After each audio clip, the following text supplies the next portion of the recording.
Hello and welcome to another episode of The Grindbin. I'm Mike Wood. I'm Chris Mann. I'm Chris Hughes. And I'm Bobby Trippett. And today we're going to be talking about 1982's Raw Force. When we get together, the way we fly, pull out the booze and let's get high. Hey, Bobby, I got the money. Yeah, I made the team. But you're a hooker. Get that goddamn thing out of your mouth. Spooky ain't got no real poetry. Hello, pizza man. We're gonna play a little game, baby. I just love funny games. Get a little girl a little hot and horny.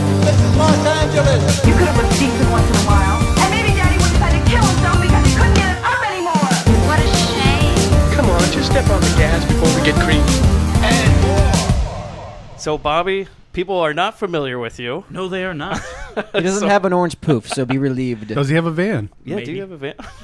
So you are a ginger named Bobby I am. joining us. You didn't bring DeVito with you. Oh, no, he's waiting outside in the van.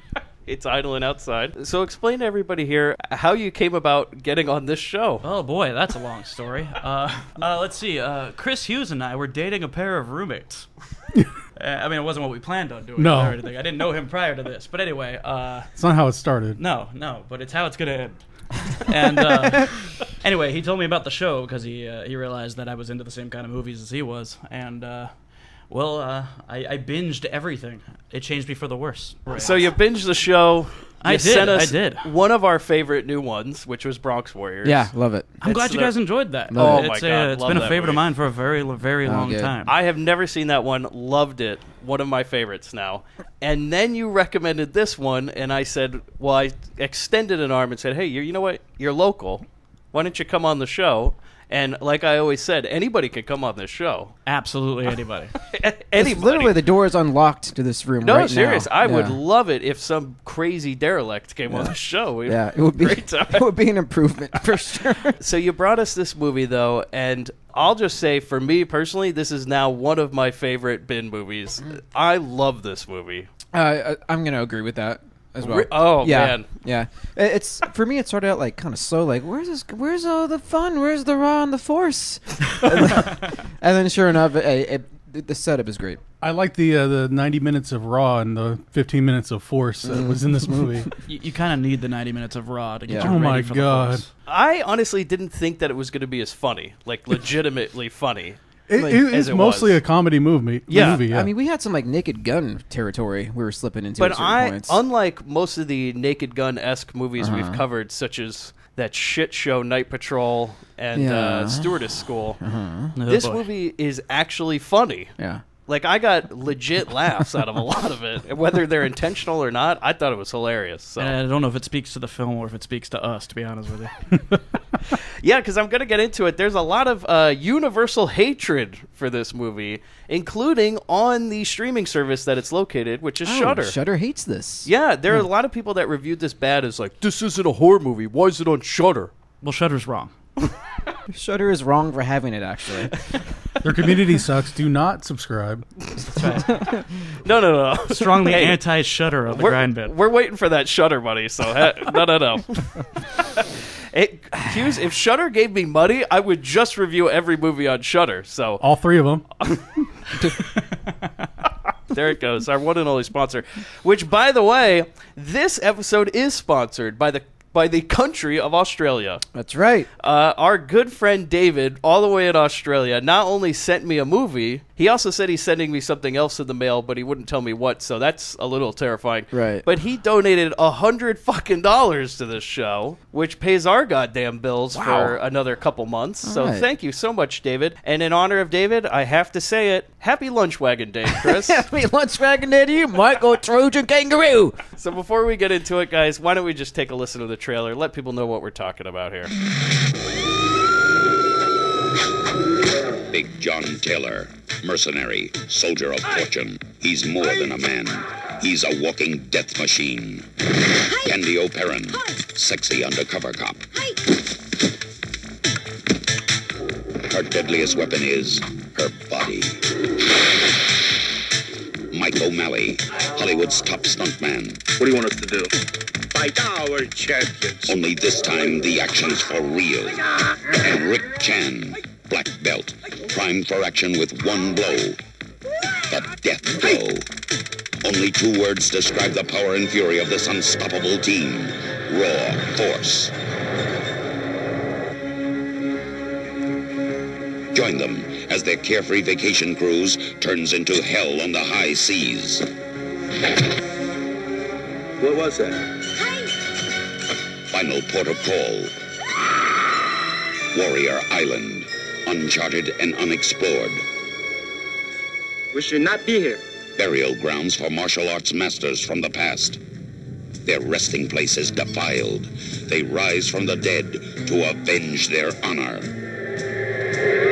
Who will win, the living or the living dead? Join John Dresden, Gillian Kesner, Jeff Binney, Raymond King, and Cameron Mitchell.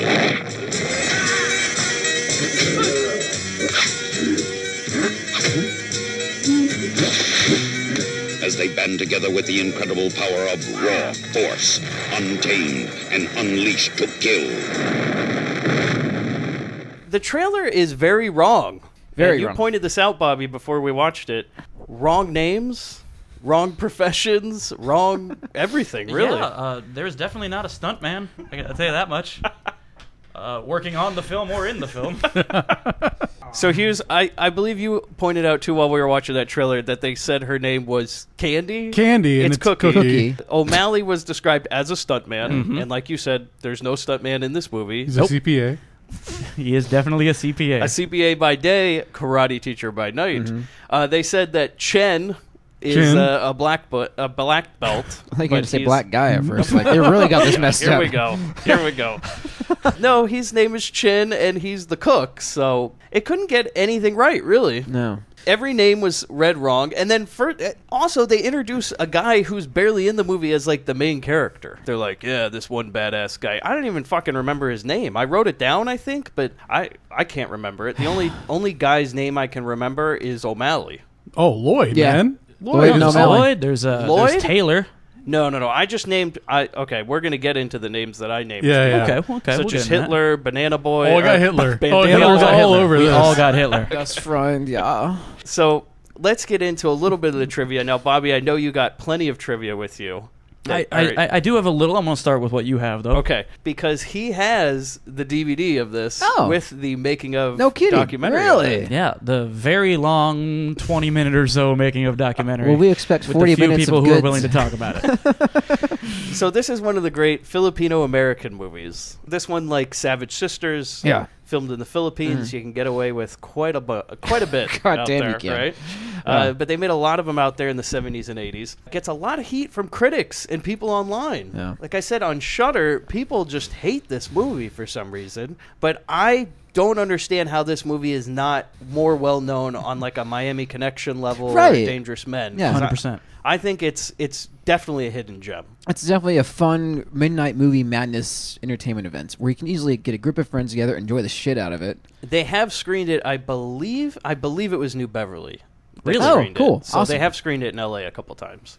Because I read people actually writing reviews on IMDb that did like it, that said they went and saw it. So the first treatment of the script was written under the title Kung Fu Zombies, which you can still find that sometimes this movie is titled Kung Fu Zombies and not Raw Force. And then as you saw at the end, it did say to be continued. Yeah. And from the trivia I have, it says that it was a possible sequel that would have starred Jonathan Winters as the ex-husband of Hope Holliday's character, and Cameron Mitchell would have returned as Captain Harry Dodds. Cool. That's awesome. Would We they- needed more captain. Really, if you're going to bring back anybody from that cast, Get the one who has the least salary demands. Yeah, well, I think Cameron Mitchell at that point was like, is food included? Oh, yeah, I get a hotel room and food, right? Yeah. Oh, only food this time? Yeah, whatever. If there's a cot, I'll sleep in it. I'll go to whatever dumb island you want me to go to. Yeah. There's island rules out there, right? None of those American rules, right? What do you got, like a Mortal Kombat tournament I can go walk into? And it's cash payments, right? Untraceable. Director Edward D. Murphy. It says he personally took the negative of the film with him on the plane ride back to America after it wrapped in the Philippines. Don't blame him.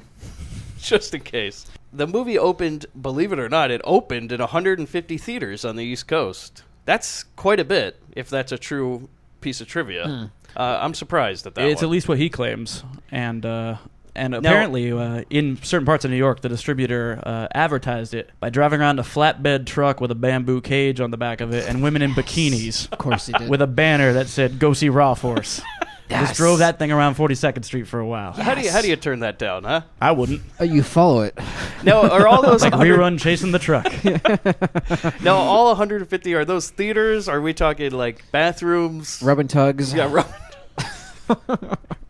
Hope Holiday was primarily cast in this film because she was Cameron Mitchell's girlfriend at the time. Ah. So, and he's actually, we'll get into it because I didn't write down too much trivia for the actors. But they did know each other well, and she's the reason she acts in these movies is because of Cameron Mitchell. A lot of chemistry between those two. It was palpable.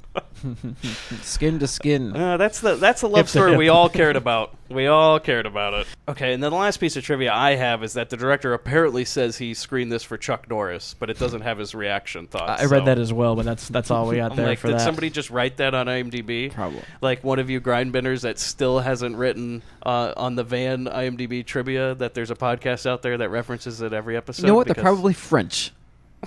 Did you ever make out with that Frenchman yet? I am looking forward to it. All right. Give him the Mimi treatment. I hear they're very passionate. Passionate lovers, and so am I. Tell him it's not gay if he uses tongue. I do have one more thing regarding the making of the film. yes. Bobby, you have more trivia for us. Like happens with so many movies, oftentimes the director and the people involved making it will throw up their hands at the end and be like, I don't know what to do with this thing. Could someone come in and help me out here? The director, Murphy, turned to Jim Wynorski, which I'm mispronouncing. Jim Wynorski. Let's try that. Who you may know from doing Chopping Mall. Yeah. And he apparently cut 20 minutes out of the movie. I want to see what those 20 minutes hell were. yeah. He also is the one who cut that amazing trailer. Oh, okay. And he was okay, like, that's cool. The director was like, Jim, I really appreciate the help, but the names are all wrong and everything. And he's like, shut the fuck up. You wanted my help, right? That's right. It's my movie now. That's Raw Force. So let's get into the crew. Director and screenwriter Edward D. Murphy. This is only one of 2 movies that he wrote and directed, believe it or not. He didn't do anything else besides this and a 1985 movie called Heated Vengeance, which stars Richard Hatch and Jolena Collins. The tagline, Lieutenant Hoffman thought the Vietnam War was over. He was wrong. In 1985, they came out with a Vietnam movie. Okay. Yeah, they did. It had Sylvester Stallone in it. Apparently, from one review I was reading, which is the most incomprehensible pile on IMDb, there's something about somebody raping a 13-year-old girl, and he like goes back to Vietnam to find her, and I'm like, excuse me, the main character did that? Because if that's the premise of this movie, that's exactly why you can never find a copy Hold on. of it. Yeah. It's about a rapist trying to return to the scene of the crime. I don't know. I'm telling you, if you read the review, I was going to read it, but it's also just as confusing as I've said it to you. Like, I can't make heads or tails Was the of girl Alyssa Milano, and this was Commando? it. The only other thing he did besides that movie and this movie were some small roles acting-wise in major movies. He has 13 credits. He was in 3 Men and a Baby. Great movie. As you're going to see a little running theme with his roles. Please as be Tom Selleck. a security guard. Then he was in the movie Goodfellas as a cop. So he upgraded himself. And then between 1991 and 2000, he played 12 different characters in Law & Order. So he popped up all over the place. He got a lot of use out of that costume. Yeah. I'm sure if they needed a rapist, they called Ed. Cosby retired. It's a hell of a business card. You imagine that phone call. Hey Ed, we need another rapist here on the Law and Order set. You down? Yeah, I'll be right over. Same trench coat as last time, or? Molestache or no molestache? All right, so let's get into the cast. I only have a few written down. Cameron Mitchell, who's the captain, a prolific actor from both movies and TV. Yes. He has over 240 credits on IMDb. He is probably best remembered for his work on The High Chaparral. I think that's how you pronounce it. Chaparral. Chaparral? I don't know. I'd say Chaparral. Yeah, 1967 TV series, which he, I'm sorry, this is written from IMDb, and I'm reading it right off it, and they didn't write it correctly. He plays the, quote, happy-go-lucky Buck Cannon. on that show. Never heard of it. He's also, Grindbin All-Star, because he was in the movie Night Force as Senator Adam Hansen. Now, that must have been the dad, right? When he was like, it has to be, yep. Hands are tied. Yeah. I just made this law! So now he's in 2 movies where people just go into a random shithole of a country. We'll never find out where it's located. Yeah. Just like you said, you throw your hands up and you go, it's somewhere. China? Who the fuck knows, Bunch of cannibals. All I know about China is they eat. I think they eat people. I think so. No, it's just dogs and women. Dogs, kung pao dog, sweet and sour dog. Actually, sweet and sour whore is what I heard. Right? And there are definitely piranhas. Yeah, there are know that for piranhas, sure. there's whore eating, and maybe somebody was actually saying something else about the whore eating, but I took it as that there was sweet and sour whore. Because I can make a reservation at the Boiling Whore tonight. And I think there's... is China the one with the ninja? It's either China or Japan. Who the fuck knows, right? One of them countries, if you know what I mean. It's either the one we bombed or the one that would, they built a wall. Oh, Duke Mitchell, you are pouring into this episode. The name's Mr. Crown, sir. Thank you very much. It's not my words, Chris. When he comes into the episode, what are we supposed to do? Kick him out? Wait, who's the studio that did Mr. this? Crown it's not Crown did this. Mr. Crown is welcome anytime he damn well Yeah, pleases. Mr. Crown is responsible for every movie made on the Grindbin. So he's allowed to chime in whenever he wants. He's behind the scenes on everything, all He right? built this bin. Yeah. We built this Grindbin. What is the first episode where Mr. Crown came in? I don't remember, Was man. that Van Nuys? I don't remember either. Oh, yes. Maybe it was Van Nuys when I talked about how I had that friend that owned Six Flags. Yeah. And the good people over at Hanna-Barbera, they aren't racist at all. Do I need to remind you of our phone message? No, Mr. Crown, thank you very much. You can leave us alone for just a little bit. We'll talk to you soon. Jeffrey Binney, who plays O'Malley, 16 credits on IMDb, and mostly as guest spots on TV. This was the last thing he ever did, acting-wise. Oh, okay. So he was I got just very like, concerned. he must have just either went out on top or was like, you know what, there's no use in trying. He's peaked. They cut 20 minutes out of the movie. Oh, boy. That was his 20 minutes. That was his monologue. You think he had a lot of monologues where he was going on about how white people are oppressed in China? Cultural appropriation. All right, so Hope Holiday, as we mentioned before, girlfriend of Cameron Mitchell at the time, who plays Hazel Buck, who I just call Boss Lady in this movie. She has 30 credits, lots of TV. A few movies, though. 1960, The Apartment. 1961, The Ladies' Man, where she starred opposite Jerry Lewis. The Apartment's very good if you haven't seen it, by the way. Yeah, that's why I wrote it down, Hughes. Yeah, it's a... 1963, Irma La Deuce, which was with Jack Lemmon and Shirley MacLaine. And 1965, The Rounders. In the early 1980s, this is from her bio on IMDb, at the instigation...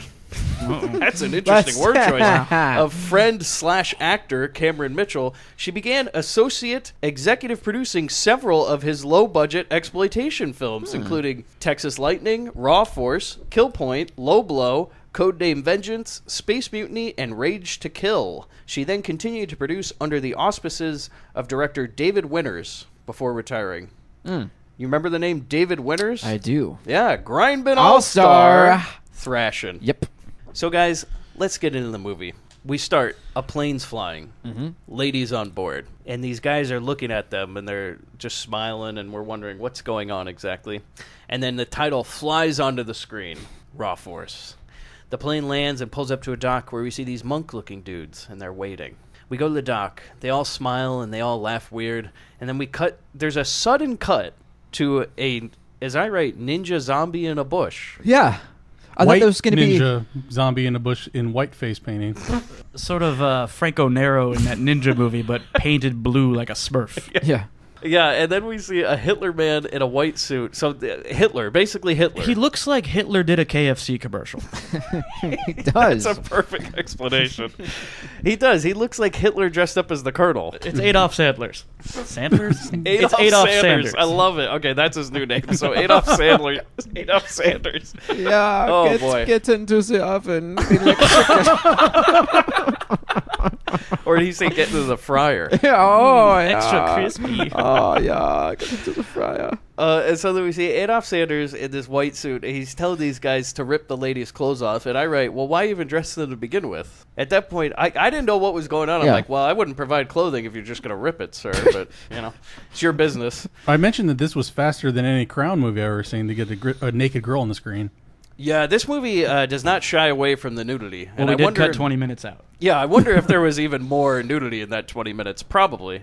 It might just be more women showering while a nonsensical conversation goes on. Because I personally could have used a little more of that. So then they put them in this bamboo cage, which I guess was also hopefully the same cage they drove around 42nd Street with. No, that was the one that McCain spent all that time in. Oh, I said that campaign in Here we 2008. go. Yeah, There we go. Yeah, I remember. He was stuck on Warriors Island. These giant Jawas stripped him naked and put him in a bamboo cage. Okay, McCain would have won an election if he drove down Washington, D.C. in a cage in the back of a flatbed truck. In a bikini? Yeah. He was like, I know what it's like. If you're listening, McCain, it's not too late. You can do this. And he is. Well, he's got to get reelected in Arizona, Chris, and drastic times call for drastic measures, So they take one girl. Okay, this is what I don't understand. So they put the monks put them in this bamboo cage, but then they take one girl out. Yeah. She was too skinny. Yeah, they say she's too she's skinny. too skinny? I thought they were like, because the cage is too heavy, and I was like, well, they picked the skinniest girl possible to remove, so I didn't understand that. I'm like, well, you could have got one with more meat on her bones, but now I understand it. And I think that girl from the beginning is in the movie later as the stripper. I think it's the same girl with the dead look on her face. You mean that professional stripper that doesn't stop dancing, Hughes? The one that we have nice close-ups of. Working girl. The one dancing in not a strip club? Yeah. The one lone nude person at an otherwise normal bar? We'll get to that. I have some trivia about that, too. At this point, I don't understand, but apparently they're trading hookers for rocks. For jade, yeah. Jade. I didn't know what was going on. You'll find out eventually it's jade. Yeah. But at this point, you're like, okay, so the deal is that you give these monks on this island whores, and they'll give you a basket full of rocks. Yeah, which looked like pieces from the aggro crag from that Nickelodeon it show does look Guts. like, so much. Don't bring up that. Mike really wants a piece of the aggro crag. I have looked on eBay. I have not found one. That's it. If somebody ever wants to send us anything for Grindbin, a piece of the aggro crag will get you. You could book this show for 10 years. So if there's any Grindbin listeners on Warriors Island, yes, we will send the horse. But a guts medal will get you at least 1 year of Grindbin. Yeah. No, fuck. That gets you like a birthday. Okay, but we'll get into the whole business plan later because this is probably the stupidest fucking business plan I've ever heard of next to the no legs. Yeah. I mean, this makes no fucking sense when we get into it. Like, this horse for rocks deal is not cutting it. But so just starting this point out, they are trading women for rocks, and then they lose a basket because of the skinny girl. One basket for the skinny girl, they don't get it, so they get 3 instead of 4 baskets. But that seems like a very unfair trade. Absolutely. When you find out later, when the guy says one of these baskets of rocks is worth $200,000, I'm like, Jesus, one skinny girl, you lose $200,000. I think they'd be a little bit more pissed than they were. Like, take her back, get like a sandwich in her, bring her back. That would have been so good if Adolf Sanders like, no, hold on. He gets like a bucket of KFC and just shoves it down her stomach. We can put some weight on her. I mean, we'll take her back. We'll bring her back. She'll have some weight. Don't Give worry. me an hour. They could have just took her to the feast, the jungle feast, as we call it at one fatten point. her up. Yeah, Shove some bananas down her. She'll be fine. Yeah, she's an investment, if you will.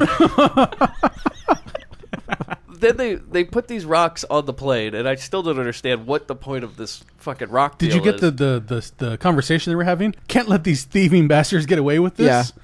And like it was this point in the movie that we would usually get like, okay, now they're going to kill these people and they're going to lose all their income. But no, they go, no, wait, we'll come back and we'll get more rocks from them later and just let it go for now. And they're like, oh, okay. Yeah, he tells his lead henchman to start breaking necks. And the guy's like, no, hold on, You mean White Rufio? Okay. White Rufio? Okay, White Rufio. Eli Roth playing Rob Van Dam.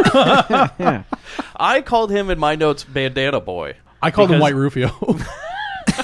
B-boy and bandana boy is what I called them. The one girl who got let out, right? She asked, "What about her?" So she goes up. She's like, "Whoa, because they're about to leave, right?" And she's like, "Wait, what about me?" And yeah, she's on the team all of a sudden. Like, hey, hold on, where's my cut of the jade? And she says something like, wait, hold on. I didn't ask to be here. And I was like, wait, did anybody? Because her quote is, hey, Buster, I didn't ask to come here. I said, well, most slaves wouldn't. Yeah, no one there is on their own volition. Unless, Mr. Crown's making this movie. And he's like, yeah. Some went voluntarily, some went. They say that there's no room in the plane, even though she's literally a skeleton. And they just emptied it. Yeah, and they go, there's no room on the plane, although we were expecting another big-ass bag of rocks, Jade. Yeah. Right? Yeah. So obviously they could have fit her on the She plane. could fit in the basket where the box were going to go. Have her But curl up. instead, she's just in limbo, this girl, right? They're just like, fuck it. They punch her in the stomach. Yeah, so Bandana Boy punches her in the stomach, and then these monks, corner her and force her into this bush, and then this ninja zombie pops out and slices her up. Nice blood spray, right? Mm-hmm. Then we go to the Queen Mary. Well, smash cut to this Napoleon Dynamite looking dude. We cut to this man sticking his head out a window, as you say, Napoleon Dynamite looking dude, and he says, this is the line, he says, how about it up there? We're going to miss our boat. And then this taxi he's in just cuts in front of a bunch of cars, and we're in front of the Queen Mary. You can see this big sign that says Queen Mary, and we're led to believe that this movie is going to take place on the Queen Mary. Yeah, I'm like, good luck sailing anywhere on the Queen Mary. Yeah, they did a poor job of establishing where this cruise is taking place. I thought it was Queen Mary too. Okay, will you ever see this man again? Yeah. He's in the movie? The guy yelling from the Yeah, taxi who cab? the fuck is this That's guy? Schwartz. Of Schwartz, Taylor, and O'Malley. I thought he was in Our the car three with ninjas. them. No, he's going on the boat. Wait, then who the fuck is the guy in the front seat of the car we're going to go to? Okay, we go to another car, right? We're in a cab, and they're looking at, we're going to get into this, a brochure about Warrior Island. And the guy's reading, he's like, yeah, is this zombie island where they have all these, dead kung fu masters, and they're all buried there. I have the stuff. quote here. It's called a burial ground for disgraced martial artists. Yeah, I like Disgrace was in there, yeah. Dude has a travel brochure for an island of the damned. That, I hope, is part of the 20 minutes. I hope he's at the AAA place getting the hard sell on Warriors Island. Yeah, where did they get... First of all, and I have a lot of problems with this brochure, because they go over and over and over again, do not go to this island, yet they have printed materials that are available in America. Yeah. We're going to be going to the South China wherever. As we said, there's a bunch of shit out in China. Who knows? There could be cannibals. There could be ninjas. There could be white people dressed as ninjas. I don't know. Disgraced martial artists. Do you know how long it takes to get from Long Beach to the South China Sea? Oh, God. On this boat they're going to go On this boat that they're on? Yeah. On the Queen Mary? A damn long time.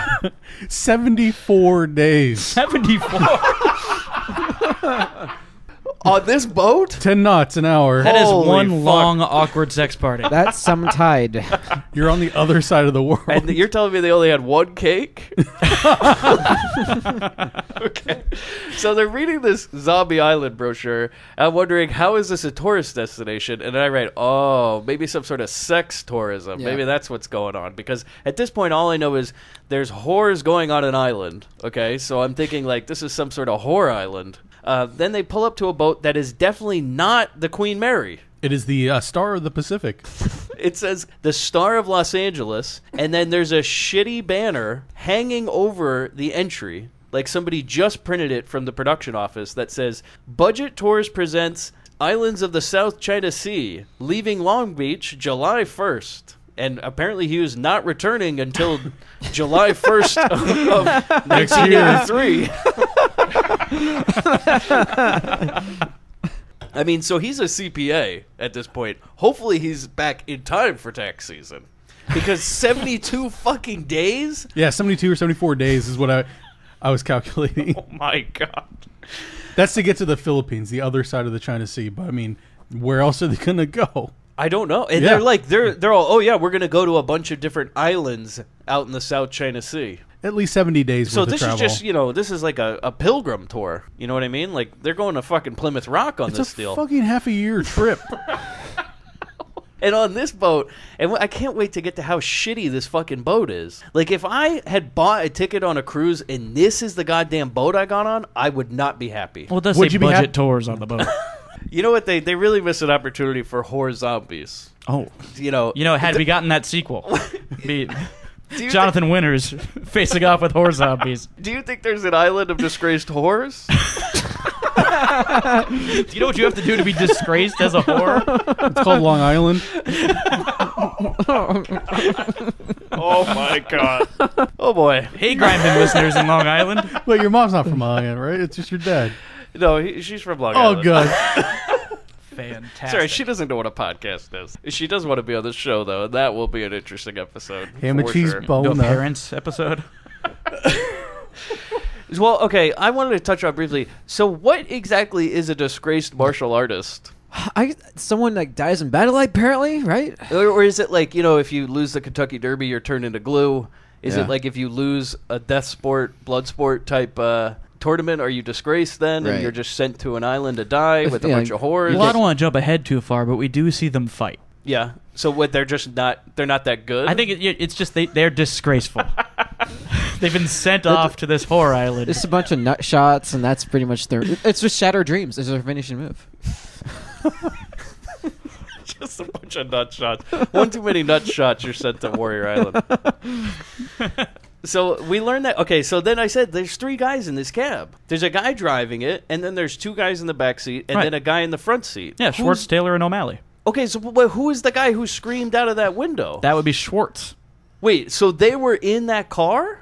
Yeah. All 3 of those guys are hanging out together. They're It's all the friends, same car. and No, it's all hold the on. same car. Hold on, no. It shows that car in the port. It says the Queen Mary, and then it pulls up to the boat, and then we cut to them in a cab on like the 405. No, I thought they were at the port of Queen Mary, and then they showed the next port where they were going. There was a freeway scene that was cut in there. Yeah. And that freeway scene, that was all part of the same trip. Oh, Yeah, I it's just the- thought it's we the- were getting like a No, cold no. opening. Like, No, it's the same guys. It's just poorly presented. It's horribly presented. I didn't know what the fuck was going on. We needed the travel agency to establish these characters first, You see? and then you would have been okay. It's that mysterious 20 minutes. Do you think they're just like, no, just show that brochure, everybody will understand? Yeah. Do you think it was like at some point they're like, well, you gotta have something, like why else would they go to this island, right? That was the script notes. Brochure. Like, obviously this was printed up by the intern, because it's also the shittiest fucking brochure I've ever seen. That thing looks like a ransom letter. Ransom note. Do it like Xerox. There's like little rectangles where the fonts It's are. a trifold brochure, and Yeah. it says Warriors Island across the whole thing. And like cut out Right? letters from a magazine. Yeah. And these guys, like, okay, which we also learned they're from the, quote, Burbank Karate Club. Because nothing says quality like the Valley. So they're taking a long hiatus from being a CPA, and that karate club is definitely not going to be open for the next 6 months. And this is when I do write, why did we have that stolen shot of the Queen Mary? Like, none of it. It's a port. That's A port support? Yeah, port's a port. You know. Okay. Any port in a storm. Yeah. So then we get the captain, right? The Yeah. first introduction to one of my favorite characters. in this Captain movie. Hobbs. So Captain is this old dude, and he says, quote, this is the last sailing for that woman. And then we see, like, the boss lady checking people in, right? And he's... Okay, so the captain's standing next to a guy, which, at this point, you don't know. I just look... He looks like the boat stripper. I thought it was a gay cruise. Oh, it looks like that later, too. Yeah. Because he's wearing, like, a chef hat that was, like, squished down, no shirt, and just these white pants. And I'm like, all right, well, what's this guy's deal? Asian Donald Duck. And I gotta say, if I was on the boat, I'm uncomfortable with the ship's cook walking around shirtless. Just from a sanitation standpoint. Well, at least you know that the cook is hairless, so you don't have to worry about anything getting your food. Not gonna get in my spaghetti plate. A curly whirly in my my spaghettios. We learned that his name is Chin. He's the cook, right? We don't really learn that at this point, but that's who he is. Did you get at the point when they introduced Chin and they were talking? There was like this crashing sound, and it sounded like comedic something, and never cut to anything. This time I mean it. I mean, all she wants is profit. She doesn't spend a nickel on this tub. It was just yeah. There is like a crash of something like you'd think like somebody fell down the stairs or like dropped something. A hubcap Yeah. rolled by. And then they never cut to it and they never acknowledge it. I'm Yeah. like, what was like that? some sort of clown horn. They I just thought it was play in the background. I thought it was like a gag. Yeah. Yeah, I thought it was a freaking gag, and they never made reference to it. Okay, he will say this one more time, or a couple more times, as Chin makes it very clear that one day he wants to own his own Chinese restaurant. And the captain brings it up first, which sounds way racist. Yeah, He's just like, "Hey, you wanna open a Chinese restaurant someday, don't you, Chinaman?" yeah, right. That one, Chinese. That's all you know how to cook, right, Chin? And I half expected him to look up and go, "What the fuck?" It would have been better if he's like, I want to own an Italian restaurant one day. And he's like, Chin, I've never seen a Chinaman cook spaghetti. Yeah, that'll be the day. What, do you want to start another war? Is that what we're doing? You're going to need a shirt for that. So the captain complains about how the lady is checking in the karate boys, like, is really cheap, right? So he's like, this boat's fucking cheap. 72-day cruise. Everything's cheap. And then we go to the lady, right? And she says they should meet our chef because he's good at kung fu stuff. So again, we're just generalizing just by the slant of your eye. Could you imagine what you do? Could you imagine the casting? Like, they're seeing a bunch of guys and just Mr. Crown sitting in the room, and he's like, no. Yeah.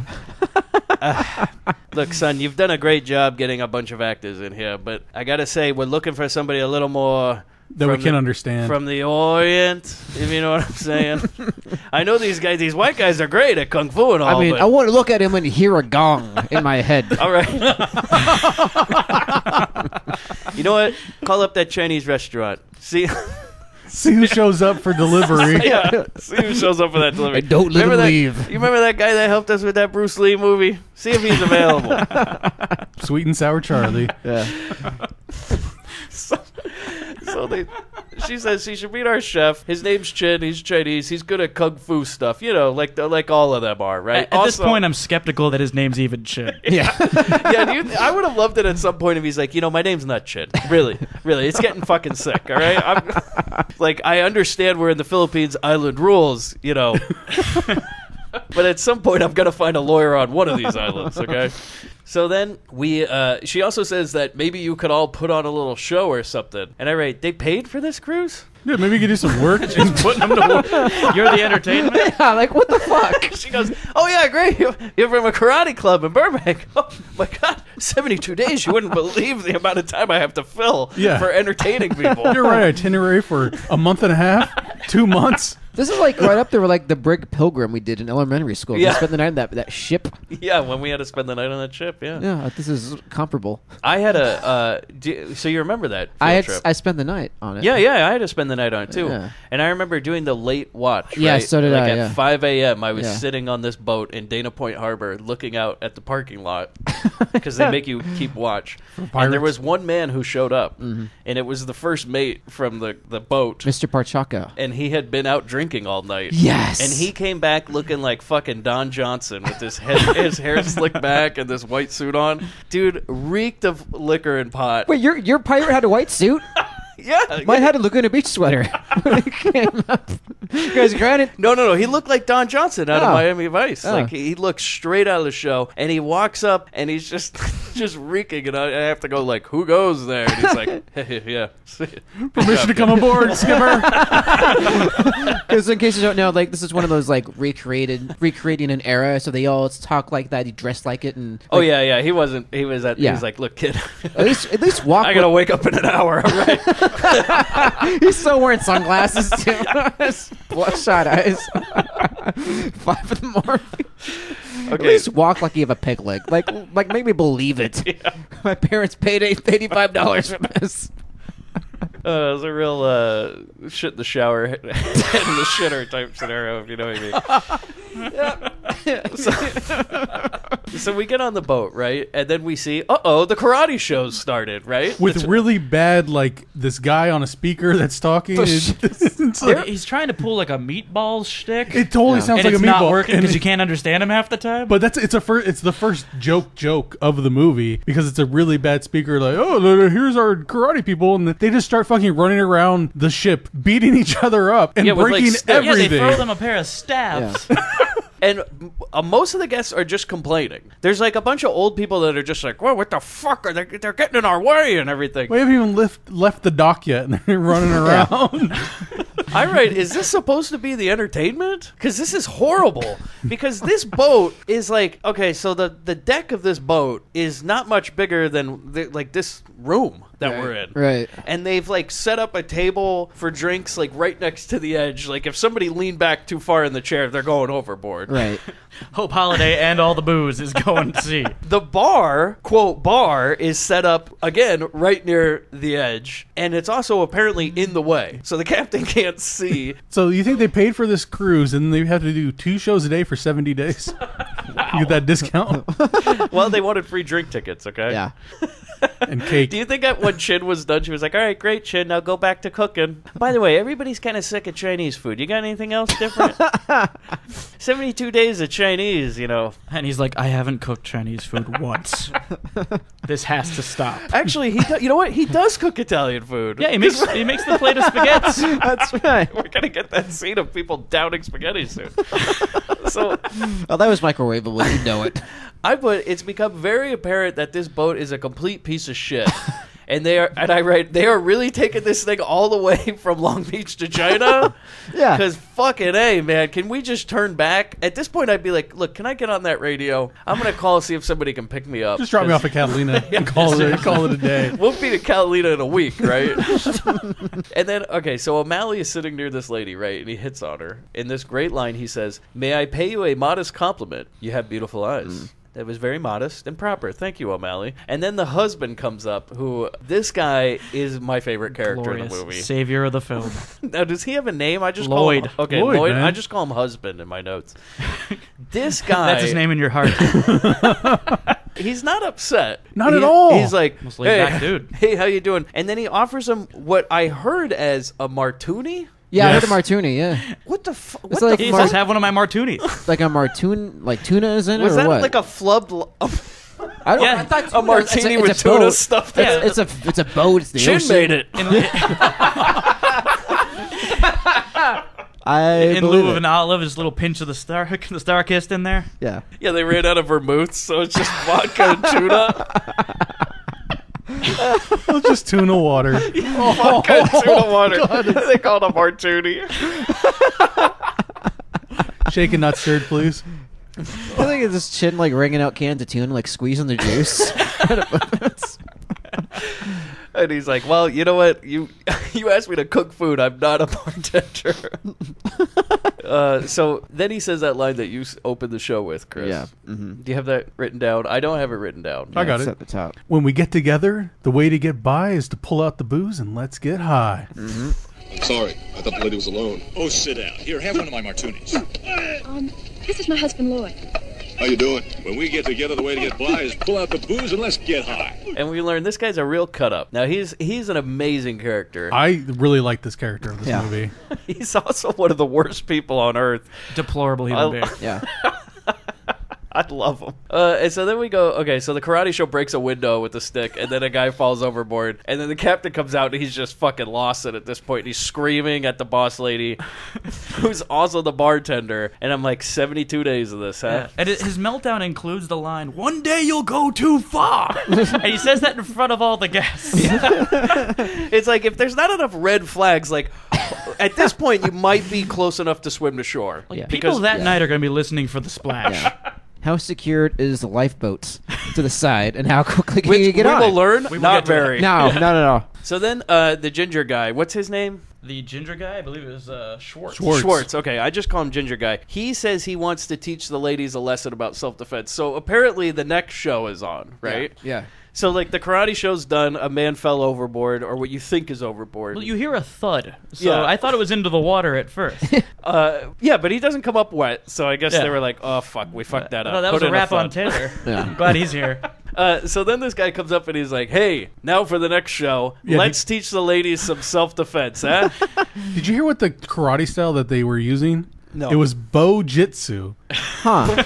Bo-jitsu? Yeah. Performance of Bo-Jitsu we heard over the loudspeaker. Is that a WWE thing? I thought it was Bo Jackson's Jiu-Jitsu.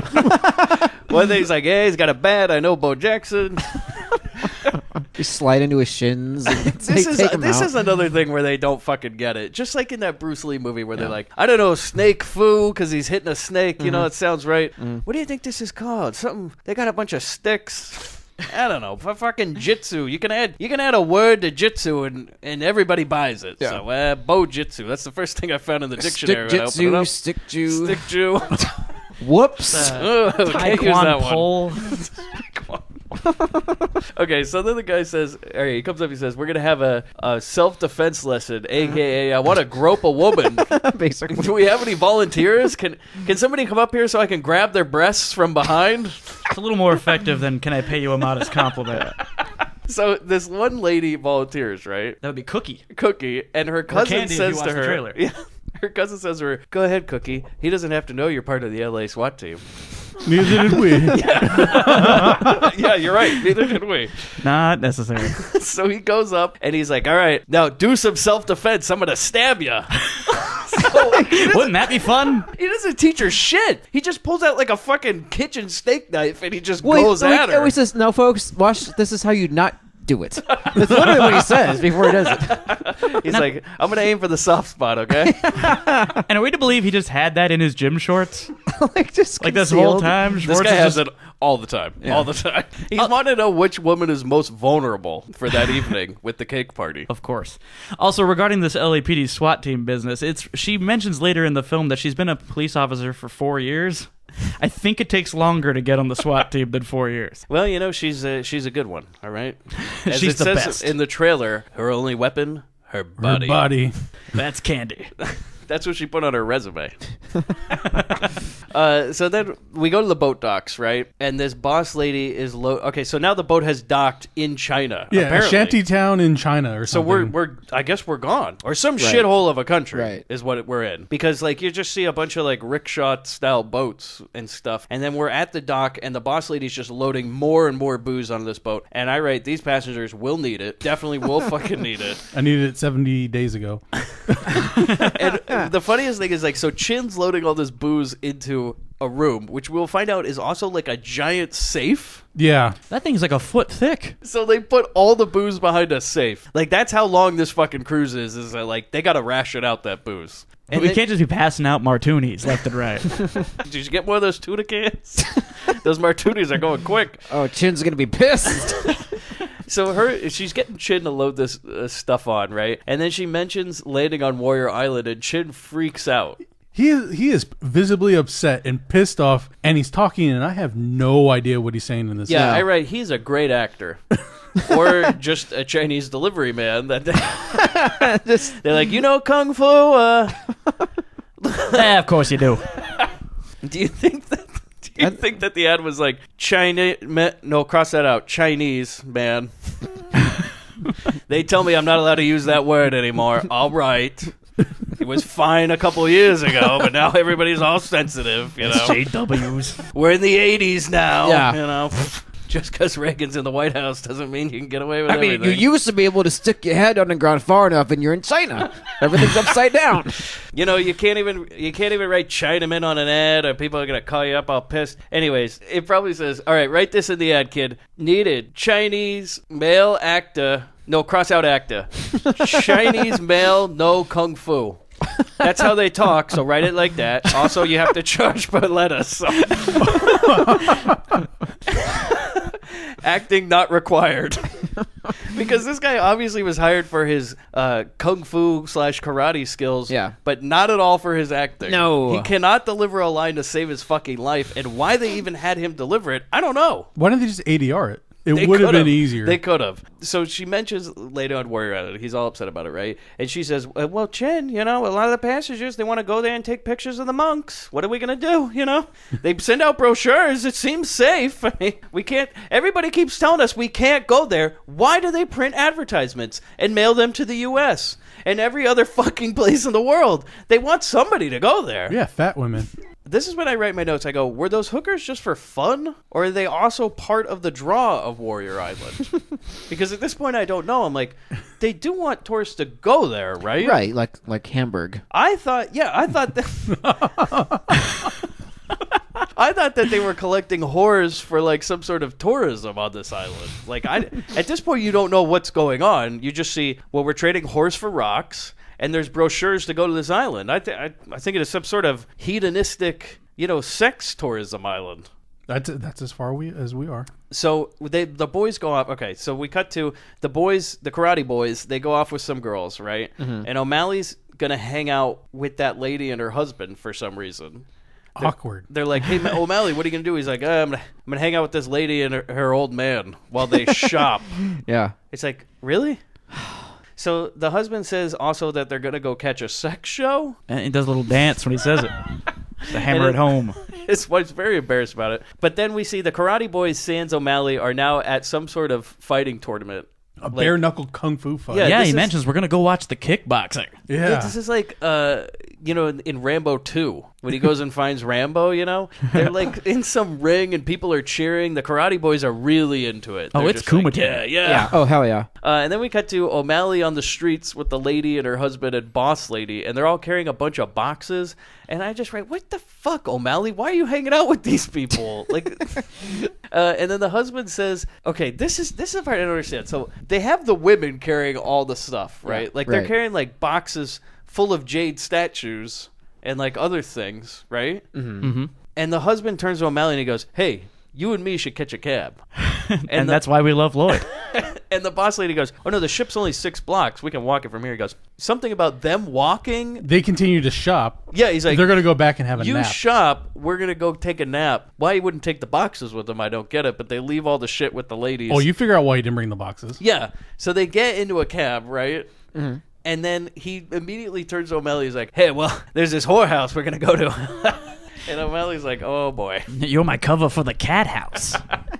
Cover? Was it like a lookout? Like, does he just kind of make sure the raids aren't coming by? Or No, he's like the guy. He's like the cover story. He's like, no, honey, I swear I didn't go to a whorehouse. My dick always had that on it. So I thought like he also was gonna be such a cover. He's gonna look around, make sure sit at the edge of the bed and make sure no one's covered. She's not here yet. She's not here yet. No. It's I figured it's so when he's in bed later and his wife takes out his pants, he goes, I always had that sore. Yeah. It's always been there. Yeah. Talk to O'Malley. What do you mean? I've had crabs forever. Maybe you got them. What were you doing while I left you, huh?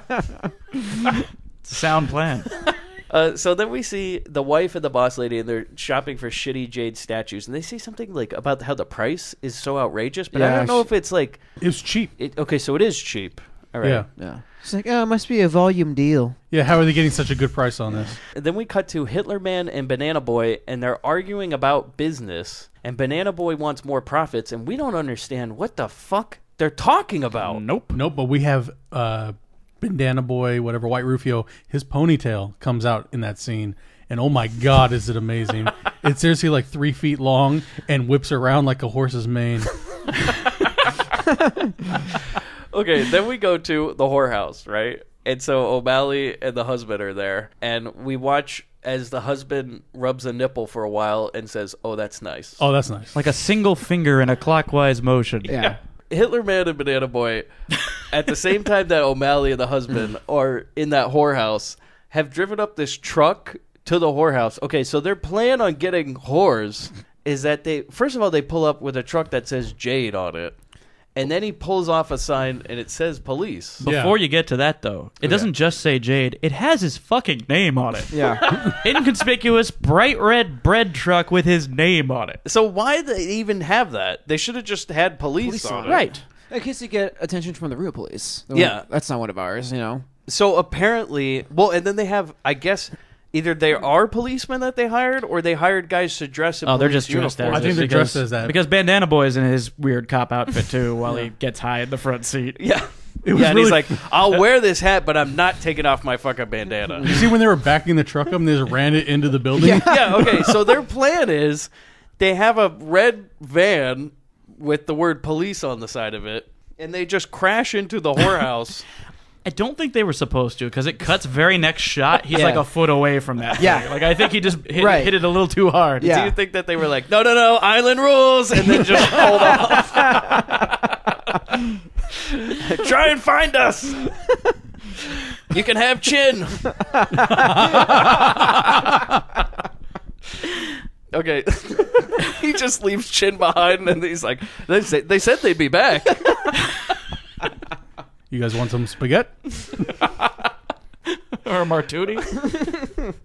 So their plan is they back up this truck to the whorehouse door, and then they run up as cops, and they're gonna bust people. But before that happens, O'Malley's in there with the bartender, like the madam, right? And he's like, oh, yeah, have you heard of this Warrior Island? She's like, no, I don't know what you're talking about. He's like, really? They print brochures? There's never been one around here or anything? And then Hitler Man's in there, and he's like, oh, Warrior Island? You shouldn't go there. I got stuck there once, and it was bad. Really, don't go there. Please do not go there. Yeah. Do not go there. If you do anything, don't go to Warrior Warrior Island. He's like, but the brochure looks... He's like, no, they send those to every gullible American. Did you go into Weight Watchers or something? I thought they were just sending us out to... All of a sudden, there's a knock at the door, right? And the fake cops and Bandana Boy just come running in, and then Hitler Man also pulls out a badge, and he's like, I'm a cop, I'm a cop. Yeah. Right to the girl's face. He's like, has his badge pressed into her nose. It's like the Wayne's World backstage pass. Yeah. And so their plan is they're going to just apparently steal whores and put them in the police van. You know, 7 brides for 7 brothers style. We're just going to put them in a bag. No, they're going to eventually run out of whorehouses. 100% profit, though. Yeah. Okay, but how often are they doing this? Like, how many bags of rocks do they get in a week? Like, at some point, these whorehouses are going to be like, no, we remember you from the last time. Do you know how hard it was to find 12 more whores? For fuck's sake. And only the skinny ones come back? I mean, what are we supposed to do here? Like, if you see this man, Hitler dressed like Colonel Sanders. Yeah, like, and all the whorehouses around town, there's pictures up, and they're like, do not let this man in. You see a primary red bread truck pull up, lock the door. I mean, I know we're in the, quote, South China Sea, but eventually they're gonna run out of whores, right? I would assume so. Like, they're just cleaning the island of whores. Yeah. Maybe they'll just go on to one of the next islands, you know? It's a real shithole down there. You just, you know, whores are everywhere. You know, it's like giving blood. It's just going to replenish if you just give it enough time. There's always a new generation of whores lining up, waiting the new techniques out, you know. You do so much with a hand, you'd be impressed. It's really come a long way. You see Mr. Crowd just gets back from a vacation in the Philippines. He's like, all right, so I was in the Philippines, and let me tell you, write this down. I got a couple things. We should make a movie about this, all right? The things I noticed about the Philippines. 1, whores. 2, Chinese food. 3, or what I think was noodles, right? It's all the same. It's fucking sweet and sour this, sweet and sour that. It's all the fucking same.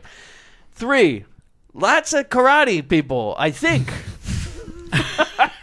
4, lots of cemeteries. Can you combine this into a movie for me? It would be great. I'd love to go back because I got a bone to pick with a couple of those whores. I'd love to rent a truck and ram it into that fucking building. That's the whole vendetta. If you can somehow... I'd like to really get them back. You know, they thought they got the best of me. They took about $500 from my pants when I wasn't looking. And obviously, the cops in that Banana Republic were not too helpful, if you know what I mean. You know? They told me it was illegal to go to a whore. And I'm like, well, then why do you have them all over town? Why are they giving me brochures? I mean, come on. What am I supposed to know? I'm American. I don't know the fucking laws around here. Anyways, I would love to get them back. So we get the whole raid, right? Yeah. And O'Malley and the husband make it out. They're jumping out the window and they're telling jokes. He's like, told you to make it fast. What? Yeah, this is as fast as it can go. This is Butch and Sundance. Yeah. The way they're just like, Lloyd's in his underwear, like, cheese it, it's the fuzz. And I wrote, there's comedy clarinet music going on. It's like... It is an awkwardly slapstick abduction of a prostitute. Yeah, because one of the whores tries to go through the window. She's pushing it down. Her head down. It's like going with the music. You expect it to move to him loading her into the truck and another one flops out the front. He has to run around to the other side. Like some Benny Hill thing where whores are running out of windows and back into windows. And then they're chasing him. Yeah. He's using her head like a fucking yo-yo to the thing. Playing whack-a-whore. So then I write for the next setting, ass. Because we just cut to a bare ass dancing on what we think is a stage, right? And we learn that it's just a stripper dancing on a bar. Not on a like a stage, No, just a bar, like Coyote bar. Ugly. with less clothes. While a man is trying to drink. I thought that's Chin, isn't it? So Chin's like trying to drown his sorrows, and this whore is dancing above him, and she won't leave. And he's almost like, can you please, there's no more bar stools, can you please get your stiletto away from the beer? Like, it's too close. Your bare ass is hovering above my glass. Oh, God. So then we see the Karate Boys are drinking and talking about O'Malley's whorehouse encounter, and for no reason the captain's there. And he's just like, yeah, I'll tell you. Hey, boys. They must have raided it. I got the theory of why they raided this place. The girls must have had diseases. That's the only reason for the cops to be there. He's like, trust me, I know. Those are the ones you want. They take them out. They clean them out every so often. It's actually a public service. And there was that weird scene where the captain is like trying to recruit one of the guys Taylor to be the recreation director. Until he finds out he drives a forklift for a living, and he's weirdly put off by that. Yeah, I drive a forklift. He's like, oh, never mind. He's like, ugh, not one of you. Forklift driving karate kids. Had enough of those in my life. Because fool me once. Anytime you get the captain alone, he always talks about how he's going to own his own boat one day, and Chin is going to own his own Chinese restaurant. Jesus Christ. On the boat, I guess, because he's like, Chin's going to own his own Chinese restaurant, or if I have it my way, he will have that Chinese restaurant on the boat. And he's like, yeah, maybe you guys can be the entertainment. And they're like, we really didn't sign up for this. I'm on vacation, man. I want to see the disgraced martial artists, please. That's all. I'm on vacation. I'm done karateing around. Yeah. I'm here for horrors and disgraced zombies. It's 72 days, and all I've seen is a whorehouse and a naked lady dancing on a bar. When are we going to get to the disgraced martial artists, sir? And he's been drinking with his grandma for way too long. They have to be pissed on that boat. Look, we're not the Burbank Horror Club. That's a different group. Yeah. They were also on the boat, though. Yes. So then the captain goes to the bathroom, and Banana Boy puts a knife to him and leads him out, because apparently they know that this boat now is going to go to Warrior Island. Okay? And then Chin beats them up, right? He beats up Banana Boy and his crew, and there's this huge fight. Now, this is what's great. Real pro, even though she wasn't hired to dance on a stage, the stripper does not stop dancing through the whole fight. However, she does kind of look like she gives her most possible concerned look for the actress. She's like, no, it's okay, and then keeps dancing. Okay, was anybody else uncomfortable with her?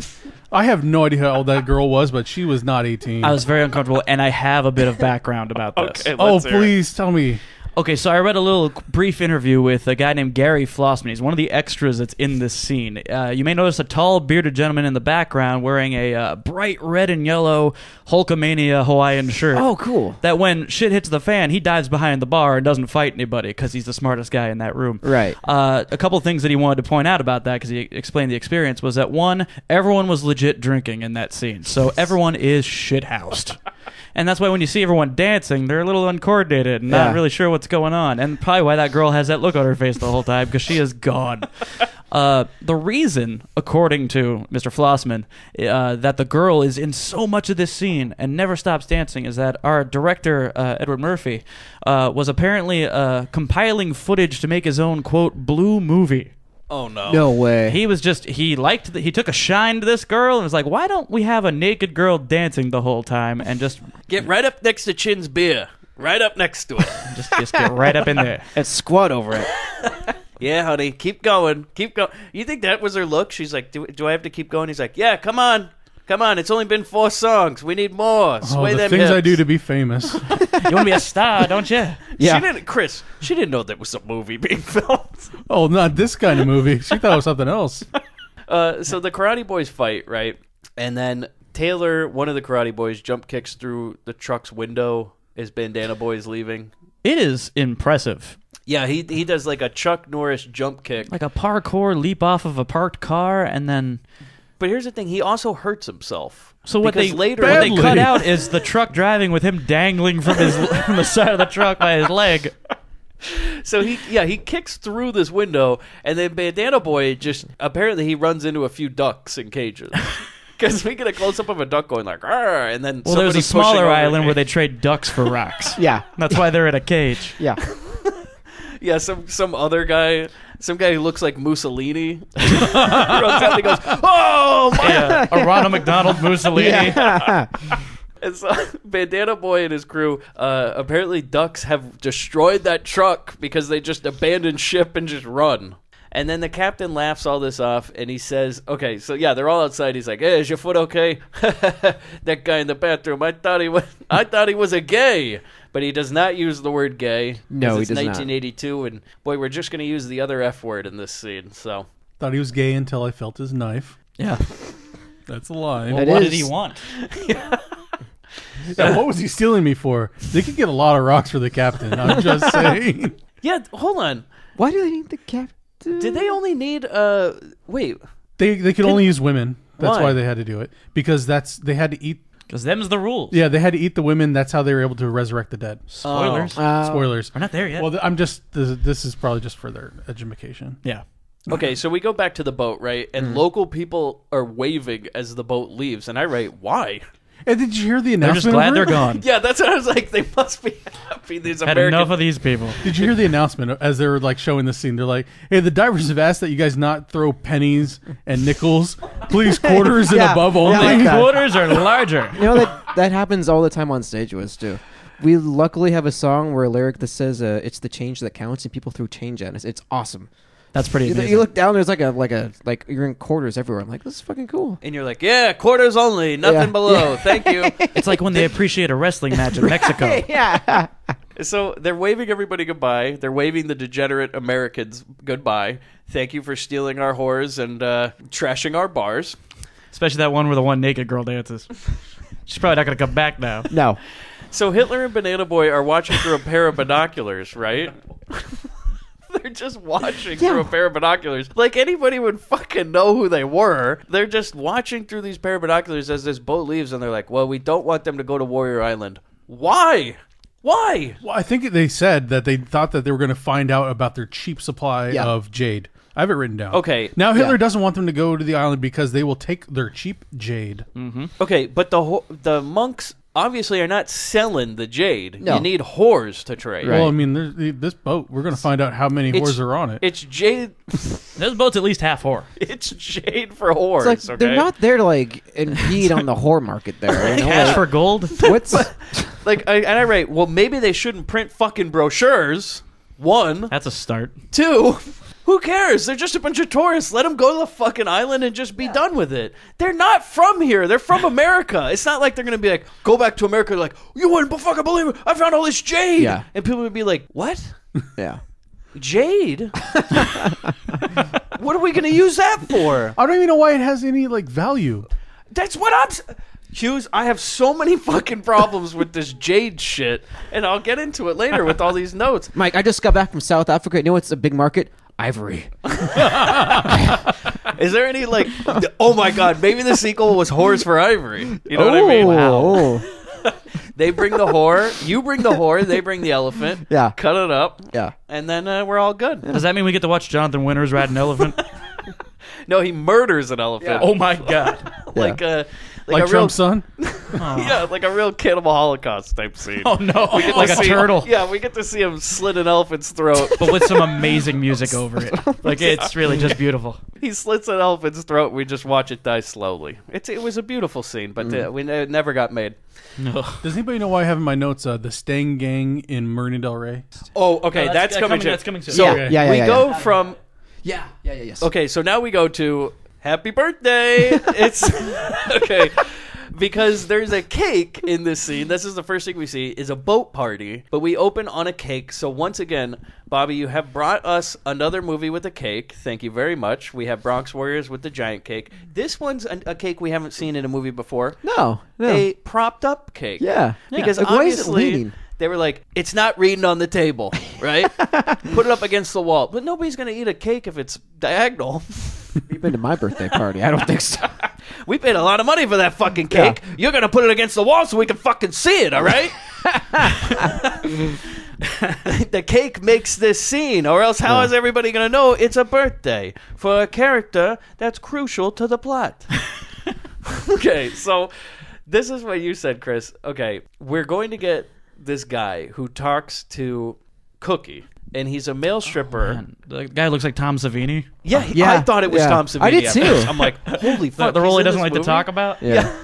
Hughes, what does he say he's from? The Stang Gang. The Marine. Stallion Galleon.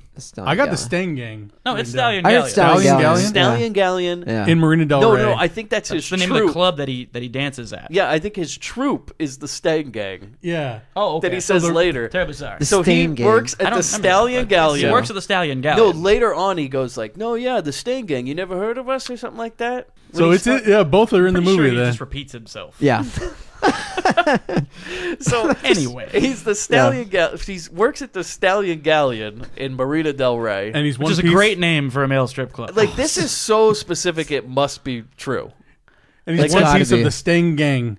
That's we'll go with that for now. You could go from dudes, the manhole, the Stain I Gang. want them here's- to have a gang. I Yeah. really want the Stan Gang to be a Yeah. thing. So I I'm think gonna they were in Bronx Warriors. the Stain Gang. There is a guy that looks like he's in Bronx Warriors. in this Trash movie. left the Riders and joined the Stan Gang. The Stan Gang. So Hughes either made this up or it's in the movie, but I'm going with it. You know Hughes, what? I'm so- fine with it too. So he works at the Stallion Galleon as a member of the Stan Gang. I really hope they have some choreographed dance where they all come out like kind of sidestepping in chaps, you know? And they're like, "Here we go, ladies! Oh!" And they all look like Tom Savini. Yeah. Do you think it's like? Do you think it's like, you know, when you would go to Knott's Berry Farm and they would fake rob you on that train? Do you think the Stan Gang kind of goes through the strip club and they're like, "Give me all your money, lady," and Oh, they man. just kind of go They behind put something them? against your back. They hold him up at gunpoint. Yeah, they all Wink, pretend wink. they're gonna rape them when they're like, "Oh, it's all for fun. It's all for fun. Yeah. Don't call the cops, please." But really, I'll be taking this. What'd you say your name was? Cookie Winchell. How long you been a cop? 4 years. What do you do? I'm a male stripper. Really? That's interesting. Excuse me. Ever hear of the Stallion Gang in Marina Del Rey? No. Hey, I'm the star attraction there. He talks to Cookie about, he's very proud of his profession, right? And he's, quote, the main attraction, is what he says. And she's like, "Yeah, that's great. I'm going to go get a drink." Yeah, she is not feeling that. Holy fuck. This might be my other favorite character in this movie, is I call him Idiot Gallagher. Oh, yeah. This guy looks like Gallagher's son or something. He's kind of Gallagher crossed with Sheamus from the WWE. Oh, yeah. Very much so. Yeah, that's right. So he talks to Gallagher's son, Gallagher Sheamus. Gonna brogue kick a watermelon. And she goes like something like, "Hey, can I get one of the martinis?" And he goes, "Wait, oh, hold on, on the rocks?" You know? And Yeah. she's like, "Yeah, I guess." And this balding red afro man with a big giant beard. The camera finally fades out and we see how big this afro is. And he suddenly chops his whole body in half down and we don't know what happens. And it cuts to a giant ice block he headbutts Yeah. and splits in half. Yeah. I wrote, "Does he do this all night?" Oh, man. Like, does he do it for every drink? Or is it just like, "Oh, we ran out of ice. Thank God, get me another brick. I can't wait to fucking bash it with Like, my is head." everyone at this awkward party eating ice off the floor? Everybody into karate on the ship. Yeah. Oh, yeah. Some form or another. Because he does, you're He's right. into ice food. He does grab the ice off the floor and Just- shoves it into this cup, and she's fine with it. Yeah. Budget cruise. It's the 80s, man. That floor, I'm terrified Oh, my to know God. what diseases lie on that whore-ridden floor. It's worse than the Stallion Galleon. So Taylor talks to this girl, right? Okay. So then all of a sudden, some guy comes up. Then he's like, "Are we supposed to know this guy?" Because he goes like, "Hey, this is my friend MILF or something." It's his introduction to the story. He shows up later, but I'm like, who the? we don't know who this Who guy the is. fuck is this guy? You're introducing a character. He's like, oh my God, you got to meet my friend MILF. I like the idea of a man named MILF. That's what I heard it as. It might I be was like Milt. What is it? Like Milton? I'm gonna call him MILF. I like MILF. He goes up, he's like, "You gotta meet my friend MILF. This guy's the fucking body champion of so-and-so." And her reaction, by the way, is amazing. The actress just goes, "Wow." You know, Milt here is a full contact karate champion of the West Coast. Wow. And then we get, oh my God, the birthday song. And not like a cheap replacement, the Happy Birthday. Oh, yeah. Which I'm like, okay, it's either Island Rules and Mr. Crown was like, "Yeah, try and fucking sue us. We made this in the Philippines, you bitches that own the fucking birthday song." Or they got a big cease and desist, and they were just like, yeah, just throw it away. It goes away, you know? Don't count if it came to Warriors Island. I don't check that P.O. box, so fuck it. And that's a hell of a moment, too, when a character we don't know goes, hey, everybody, it's Steve Polanski's birthday. Let's hear it. We're like, who the fuck is Steve Polanski? Again, now within the matter of 30 seconds, we've introduced 2 new characters. Yeah. Who were not on the boat in any of the earlier scenes. Mm-hmm. But now they're going to be crucial for the next 15 minutes. Well, they won a contest to be in this movie. They lost. He's like, as long as you use my first and last name, please, it's Steve Polanski. It's his 30th birthday. Yeah, isn't the boss lady announces? She stops everything. Yeah. She's like, everybody gather around. We're going to sing happy birthday. It's Steve Polanski's 30th birthday. That's why we have the cake. And I feel like he wandered into the movie. Like, he's not even supposed to be here. Yeah. Like, this was a crew member who's having a birthday. This guy, though, is amazing. Steve Polanski he's the highlight of the second act in this movie. No question. And then, okay, before we get more of Steve, we see a drunk guy with the cake. Okay, so a man with like bras hanging off his ears. That's how we know he's drunk. Yeah, he just stumbles around, and then he kind of trip throws. Kind of does a Hadouken hand thing with the cake. He's like, can you please make it look like it's a mistake? Look, we only have one take, so you got to get the cake in this broad's face. Because it looks like he's like, all right, stumble.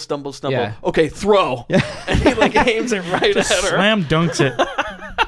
And you can almost see one of the guys laugh, like just like, oh shit.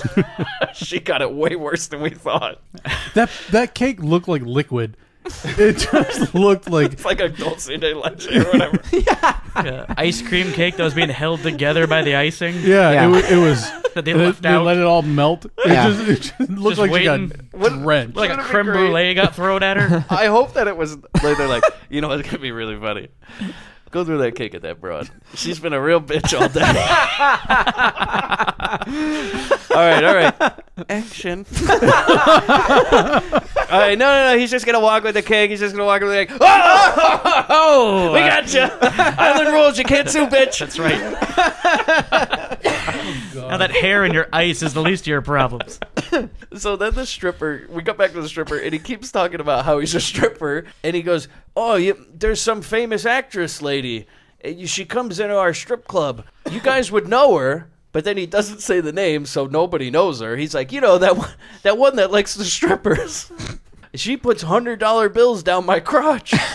And then the Gallagher bartender, by the way, did you see? He's creeping the whole time. Oh, So, yeah. like, during their conversation, he's just kind of, like, poking his head through the getting bottles. his screen time. And he's like, are they rolling? He's almost looking down the barrel of the lens, Come on. literally inches away. It's like the toasty guy in Mortal Kombat popping up in the corner periodically. It would have been great if he did kind of do a little, like, rise up from the bar. Just see a little fro, kind of like It's really exploring the Sideways. space of the bar. yeah. So nobody cares about what this stripper has to say. And by the way, I think this is a wrap on the stripper. I don't think we'll ever see him again. There's one more moment in this party that he has where one of the partygoers asks him to help her with her bathing suit, and he accidentally... Oh, yeah, that's right.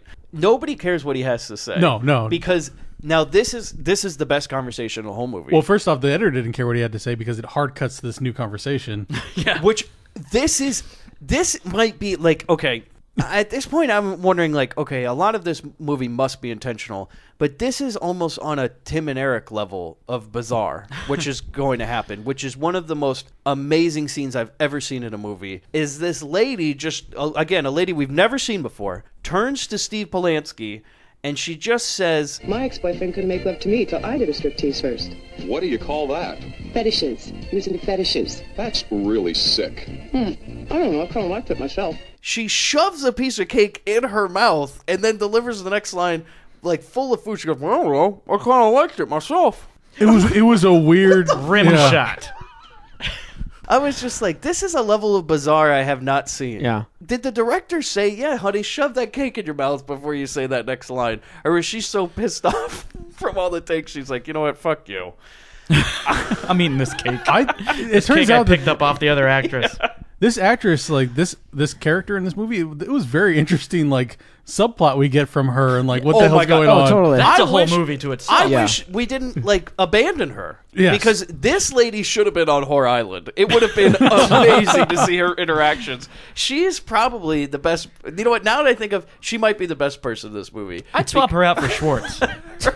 You know what? Yeah, she would have been a great Schwartz replacement. Replacement Schwartz. I would have loved to hear more of her stories. Like, because this lady, like you're saying, she needed her own movie. And I can't wait to get to it. So then, okay, this is where it gets even weirder, is there's a knock at the door. Like, somebody knocks at the door instead of just walking into the party. Like, where are we?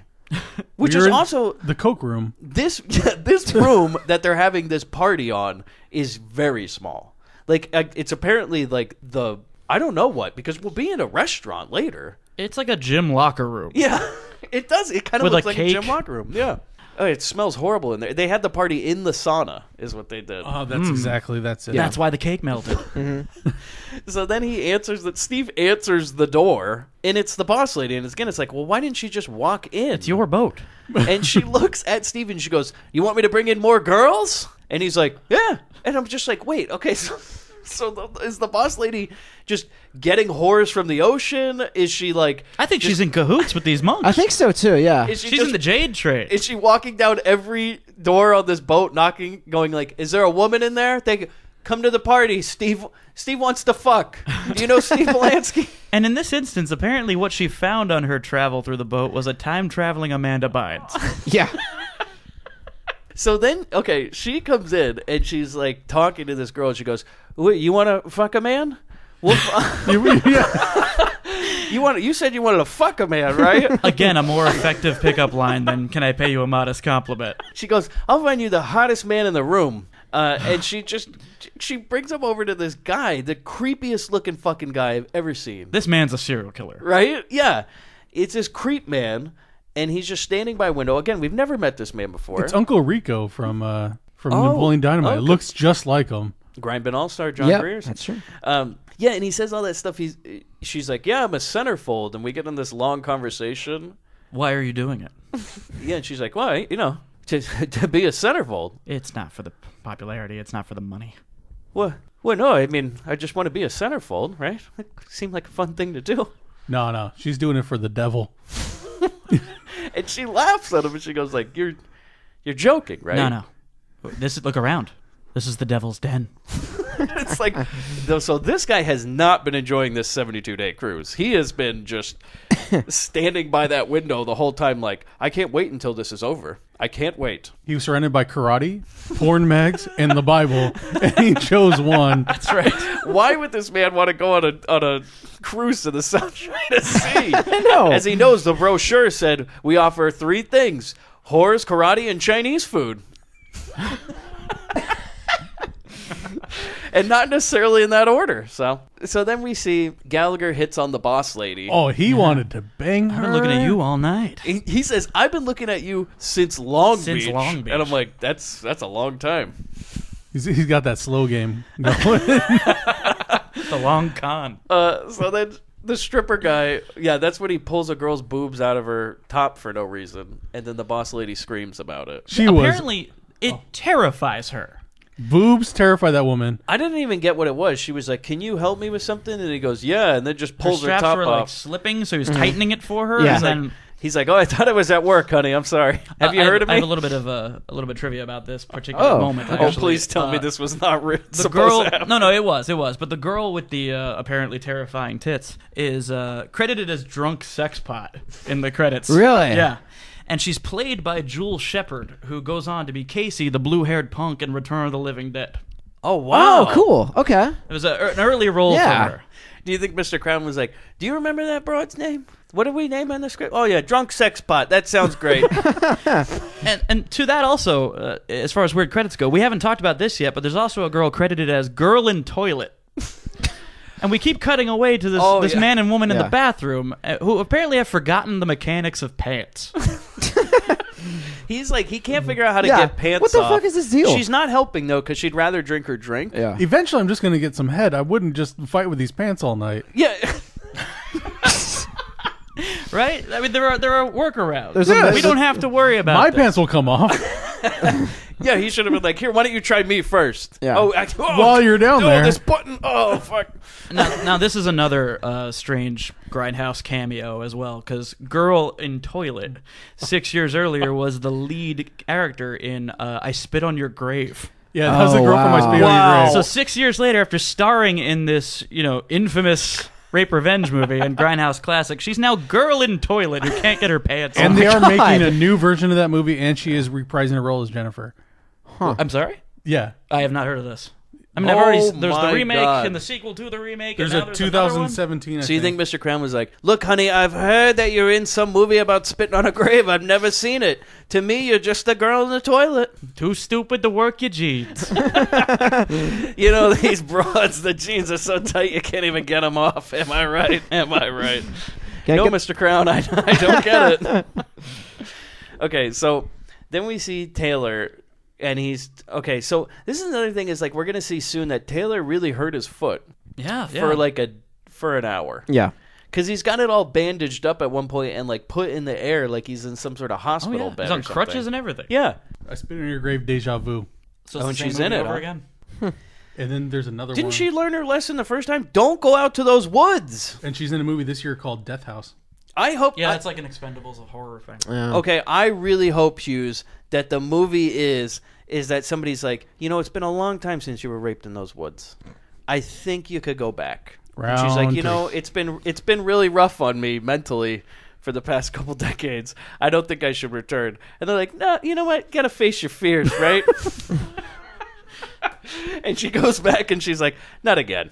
Damn it. It's a comedy, actually. Yeah. At one point she goes, and kind of does a shoulder shrug. Could you watch that movie more than once? No. That was a one and done. It's hard with those movies. I will never go back to that movie. No. Okay, so then we go to Taylor, right? And he's talking to his girl while she's in the shower, and we just get gratuitous nudity, right? Mm-hmm. So he's having this conversation that doesn't matter, and we're just seeing her showering the Getting whole all time. that cake out of her hair. Yeah, and then they just make out really weird, and that ends. And then we go... No, there was a weird thing. He was putting on gloves. He puts them on like twice. Yeah. Too. Like they cut away and he comes back and he's putting it on again. She's Right. unclean. He's so clean. Those are MMA gloves he's putting on. They're called girls- fetishes. Slap someone around Fetishes. gloves. He's into fetishes. Well, that's sick. So then we go to this boat. Okay, so we're outside on the boat, right? And O'Malley hits on that wife, and he tells him about how he used to fly a helicopter, and now he teaches karate by night and is an accountant by day. And then we cut to her husband trying to fuck a woman. And Like, quickly. Get him into the room. He's like, hey, come into my room. And she's all like, no, won't your wife find out? He's like, honey, we're only going to be 5 minutes. A sweaty, drunk Pepe Le Pew. But then we find out he needs her to striptease to get it up. Yeah, no, you're right. Yeah. So then we go to the restaurant, and it's like the timeline of this movie is like, okay, so wait, we have the birthday party before dinner? Because then we just see a bunch of people... Well, Polanski's got to get to the room. He's not going to be there at dinner. We see a bunch of people shoving spaghetti down their gullets. Like, just literally, like, taking a fork full of spaghetti and shoving it in the mouth. And it like you mentioned earlier, it looked like microwave spaghetti. Oh, like God. Like a little Chef Boyardee, a little Chef Boyardee. Do you know what sounds really good? It's just like... Kraft spaghetti. Chin Boyardee. Chin Boyardee. Chin Boyardee. I want some tuna alcoholic beverages for 3 hours, and then let me get some fucking leftover pasta and eat it. Now let me stand on a boat. On a boat. Out in the ocean. While I'm trying to get laid. Let's just do all that once. But then a guy does knock over a table full of spaghetti while he tries to hit on Cookie. It's Schwartz again. This goof does a spaghetti pratfall in this martial arts zombie movie. And so then we go to Hitler Man and Banana Boy, and they're just dressing up like ninja zombies, a construction worker, and Superman. These dudes come out of the ship looking like the village people joined Cobra. Oh my God. They're like, all right, whatever you can find. Like, don't let them see your faces. Well, actually, it doesn't really matter. Just whatever you can find around the boat. Superheroes Like and village people. That's what the Yellow theme stripes, is. spandex. yeah, and there's just... a dude dressed like Sloth from the Goonies. Yeah. We got a couple extras from the Bad video. Yeah. And they're bringing sugar for the gas tanks. At this point though, the guests on this boat, this shitty fucking cruise, might think that this is just part of the show. They might just be like, "Oh, is this like the costume why party?" not? Yeah, the fight that happened earlier, they're just, dressing it up a bit. Yeah. So then we see Steve Polanski. Okay, and he's getting that strip tease, right? Yeah. The slow, bored striptease while smoking a cigarette. Yeah, she just couldn't be like less interested. Yet she's still gonna have sex with him. I've never been in a relationship with a girl that smokes, and this convinces me I never want to. This was disturbing to me. This was just disgusting cigarette talk while she's taking off her clothes but trying to be sexy. And it Was she completely- trying to No, be sexy? I don't think she's trying to be Because sexy. she's talking about murdering her husband. Yeah, she's like, "Oh yeah, It's a fetish. my ex-boyfriend, my ex-boyfriend was a real asshole." And he's like, "Oh yeah, what happened?" She's like, he's dead." And he's like, "Oh geez, that's bad." And he's like, "Oh no, he was in the mafia. He's a real piece of shit." And he's like, "Really?" And she goes, "Yeah." And he's like, "Well, why are you on this cruise trying to get him out of your mind?" And she's like, "No, I have a warrant out for murder." And I'm like, "They let you leave the country like that?" Well, that's how she got out of there. But then this guy's response was, I'm a third grade teacher. I sure hope this boat gets moving, by golly. By the way, he also has a roommate. 70 days on the boat with a roommate. He does say something. He's like, "Yeah, roommate's probably coming back soon." And while it's never made explicit, I think his roommate's MILF. Yeah, it is. It's MILF because he'll come in a minute. Because MILF enters this scene in a moment. Yeah. Okay, so then Bandana Boy, our man MILF. Bandana Boy, and the village people get on the boat and start attacking some seamen who we've never seen before. Yeah. Right? Bandana Boy has a freaking crossbow. A crossbow that Yeah. shoots full-size arrows. Yeah. Yeah, but he'll only use it at point blank range once. Slowly. They kill a guy with a chain. Then so the Eminem looking dude. Yeah. He chokes out Slim Shady. Yeah. And then they go, so then we hard cut to the lady coming out of the husband's room. Yeah, Lloyd's room. And she gets shot in the back by that crossbow. And then Lloyd just goes back in the room oh. Runner attack! Lock. Going back to his drinks. Then one of them peeps on the centerfold girl, which I think this is the last time we'll ever Just see her. right in front of the window too. Yeah. I'm like, why would she really care? She's going on and on about how she likes to be naked for a profession. Right. But then when it comes down to it, they always complain when you look at a window. You're showing it for free, girl. Now all of a sudden you got problems with it? Oh my God, these broads. So then we see a guy in a Nazi helmet, right? So he comes in. You mean Belushi? Belushi in a Nazi helmet comes into this room with a gas tank, and he's just pouring it all over the place, Spinning around in a circle. It just so happens to be Steve's room. And Steve kind of looks over. He's like, "Wait, what the fuck?" Now, just a minute, sir. And then Steve actually tries to fight him, which I was impressed by, but he gets his ass kicked. Yeah. Expected. Yeah, and then the mob girl keeps banging him over the head with the gas tank. With an empty plastic gas can? Yeah, and then he takes her and he's going to rape her, and she's kind of not too upset about it. No, because just before that, he's like, "Oh, my roommate's gonna come here," and she's like, "It's okay. The more, the merrier." Yeah. Because when he puts her on the bed, she's like, "Hey, yeah, don't do that." Oh, stop, please don't. And she's getting in position. She's helping him with the knots. Yeah. Oh, don't. Do you? Oh, you do have a rope. Oh, don't tie me up. So then O'Malley fights a guy who looks like but he looks like one of the Dazzling Druids from Bronx Warriors. Absolutely. Oh God, yeah. 100%. Yep. Then a guy axes the radio operator, and then the radio. If I may, when the big radio operator takes an axe to the back, he goes, "Ow!" And I don't think that's a sound I'd make if I took an axe. Do you think if Scatman Crothers took the axe to the Shining and went, "Ow!" What do you got? Scatman. He did. He got Scatman. Yeah, he did. I think that's in The Shining. He goes, "Ow!" Yeah. Oh, damn it. That's not how the book went. Honestly, my favorite part of that whole movie is that he goes all the way up to the Overlook, goes through all that snow, all that hour shit, setting this up, and then he walks in. He's like, "Hello." Ow!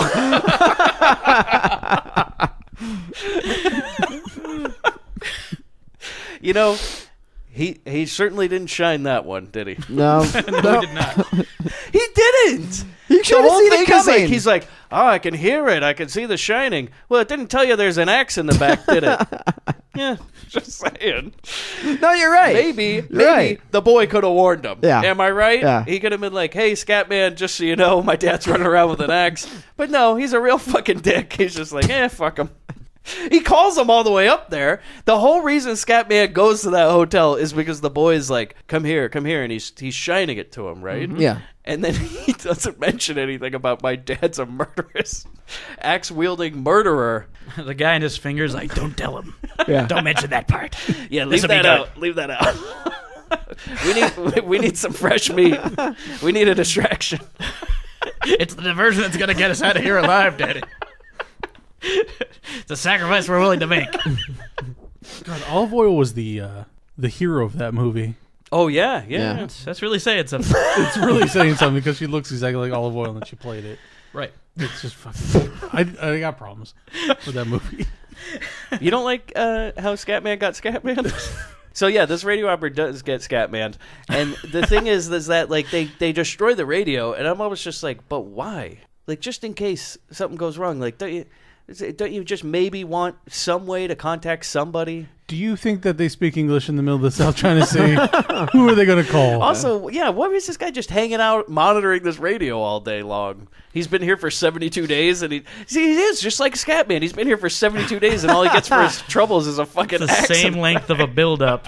That room should have it should have had a door on it. It's just like a big, crudely painted sign from the staff set that said, like, in a radio room. And he's like, oh, nobody comes down here. Thankfully, oh, shit. Well, he's a bigger gentleman. He's like, it gets hot in here. Can we get this door out of here? I need some ventilation. Yeah. It's not like anybody's going to come through here with an axe, right? Okay, go. No, he should have been shirtless. So then that would have been nice with a big fan. And so then the Nazi guy tries to rape the mob woman, but then MILF runs in, and then there's this long ass fucking fight. It's half the movie. It's good though. Yeah, it's solid. Very bloody, and MILF's getting his ass kicked until he just goes into like second gear and punches his way through a bathroom door. Speaking of The Shining. Yeah, there you go. He chops down the bathroom door. He Nicholson's his way into that bathroom with door. his bare MILF hands. The Nazi was frightened. Yeah, he was like, oh, fuck. Did he not know that was going to happen? He's like, look, if you want her, I mean, Jesus. And so then... It drowns him in the toilet. Yeah, he was drowning him in the toilet. And then Bandana Boy attacks the Ginger Schwartz and Cookie and then just kidnaps the cousin and they run out. They're like, we got a whore! Go, go, go! Poor Eileen. Then some guy lights the boat on fire, and the fakest gas effect of all time. It was like the Troublemaker Studios, like yeah, studio credit came on the screen. It's like they filmed a campfire, and then they just superimposed it in front of the movie, and it's just like, woo, look, the whole film caught on fire. Like for a moment, I thought my TV had a screensaver. Yeah, that's what it looks like. And then the bad guys jump overboard, and the captain and the karate boys try to put out the fire, but the hose just dribbles out water because he's like, this fucking cheap bitch. She can't even buy a fucking fire hose. Oh, God. And then the crew and the guests are all abandoning ship because the boat's on fire. Slowly. They're slowly abandoning ship. Yeah, and the boss lady's like trying to take all the booze, and the captain's like, no, we gotta go, abandon booze. And the money. She was trying to get the cash out. Yeah, oh, okay. And then this is great, is they're like, all right, well, we need to get the raft overboard, and the husband's just sitting in it like a child. Lloyd's already ready to go. Like with a bottle of gin, and he's like, no, I don't want to move. And he's like, Lloyd, get the fuck out of there. You're like, O'Malley has to literally take him out of it. Why he has any patience for this man, and why he leaves him on the boat? Like, why, I would have just fucking left them. I've been like, you know what, Lloyd, go back to your room. Go to your fucking room. We'll put out the fire. I'll call you when it's over, okay? If you feel water coming up to your knees, don't worry. That's normal. It'll put out the fire. That's just us hosing out the fire. Like a Leo Caprio Titanic moment. Just chain him up downstairs. With the other crew. Yeah, go downstairs, kid. You know what I heard? When a boat's when a boat's gonna sink, the safest place to be is the bottom. I mean, when it capsizes, you're on top. Why don't you go down there with the rest of the crew? Go down there.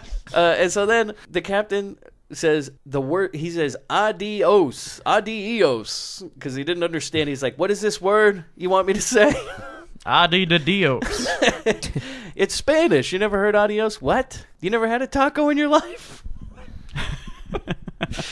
And so then everybody gets on the raft, apparently, but they've left, I guess, like half the cast on the boat. Everybody's dead. Yeah, basically, that entire pretty much. awkward party is left to burn to death. Like Steve is gone, the mob whore is gone. Like, okay, I'm Milf's hoping the gone. Stallion Galleon showed up to pick up a couple people. Yeah. He had them Amanda ride him. Bynes went back through the wormhole. They rode him. Yeah, they He's rode just, like, him. swimming They rode him like a dolphin. He was like, "Jump on my back." It's a real flipper scenario. Splashing water on it. The fire will eventually put itself out. Basically, yeah. Yeah, the captain's like, "Well, I didn't really like them anyways. I didn't want to hear that guy's stripper story again." So never told me who the celebrity was. That pissed me off. You stay. I go. So Hitler and Banana Boy, right? They're Bandana Boy. You've been calling him Banana Boy all night. I don't give a fuck. He's Banana Boy. Yeah, Banana Boy. They're back on the island loading jade rocks into their plane again. And then Banana Boy claims it was a good haul. So their plan is to get jade from these guys and make shitty statues out of them to sell to tourists? Yep. Mm-hmm. I write, dude, just buy the jade. Just resell the jade That's what uncut. That's what I'm saying. I'm like, they go through all this trouble of getting whores, like kidnapping all these whores from whorehouses, putting them on a plane, flying them over there, giving them to these monks, and then processing the jade. Yeah, then having making a them storefront. into statues, then selling them to tourists. Yeah, this no legs thing don't sound so bad now, does it? Yeah, you're right. And then their whole thing is like, well, now that we have money, we can't go buy jade and make statues. We still got to get more whores because I guess we want to keep. This is like the most complex thing since No Legs. Yeah, I think this is worse than No Legs in terms of a money-making scheme. Absolutely. And then B-Boy says the monks love the whores, and he wonders why they don't buy them themselves from the whorehouse in town. He's like, well, why don't they just go? I don't understand why we're the middleman here, Adolf. Yeah, well, I don't understand why we're making so much money doing this. Can you tell me why? He's like, Colonel, why don't the monks just go get their own whores? Like, I don't think the monks have a boat. And, well, Adolf says, well, they don't buy them for sex. Hitler says they don't buy them for sex, they buy them for food. And then we see them taking away the latest batch of whore food and Cookie's cousins in there, right? Mm-hmm.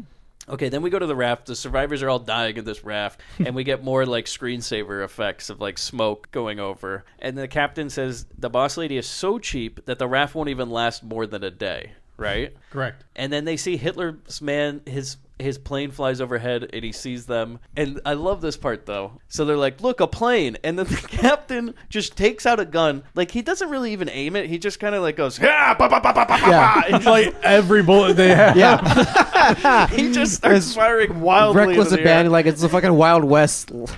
The thing is, people are like going all over the boat, and he doesn't point it in the air. No. He points it just straight, like hip height at people. Just ba ba ba ba ba ba ba. He was aiming for Lloyd. He was just hoping. That would have been great if it broke his bottle. Like Lloyd's holding a bottle and just breaks in his hand. And so he just walks into the ocean. And so then, basically, they all just get to the island, right? Yeah, like the plane flies over them, and they got the attention of the plane, and then the plane flies. Oh, they're gonna die, and leaves. And then they get on the island. Well, they spot the island, right? That famous brochure island they've heard so much about. By the way, is there a resort on that island? I don't know. Like, well, the monks live somewhere. Yeah. And they got a nice hotel there. But they do see a nice dead hooker with her skin torn off in the water. And you know what? That bugged me because... like, that's food. Why'd they throw it in? Why'd they throw that into the water? Like, they just paid a lot of jade. I know, it's like eating fucking chicken wings. It's like, you got to get all the meat, you know? What if they get your order wrong at In-N-Out? They have to throw it away. Like, what was wrong with... they tasted this girl and oh, gross. Threw her out. They're like, she's too skinny. I overdid this one. I'm sorry, you guys. Let's pull another one out. Too much kung, not enough pow. Yeah. Oh. Hey. Oh. Yeah, so there's a sweet and sour whore in the water, and then we go to Is the that island. when we talk about piranhas? No, not yet. That's By the way, they Not did yet. not even the piranhas didn't even eat this woman. Yeah, you know what? You're right. Yeah. Even the piranhas didn't want this whore. There was clearly... He's like, even the piranhas don't want that one. She's the, oh my god. The hell kind of seasoning were they experimenting with? It was incurable cancer.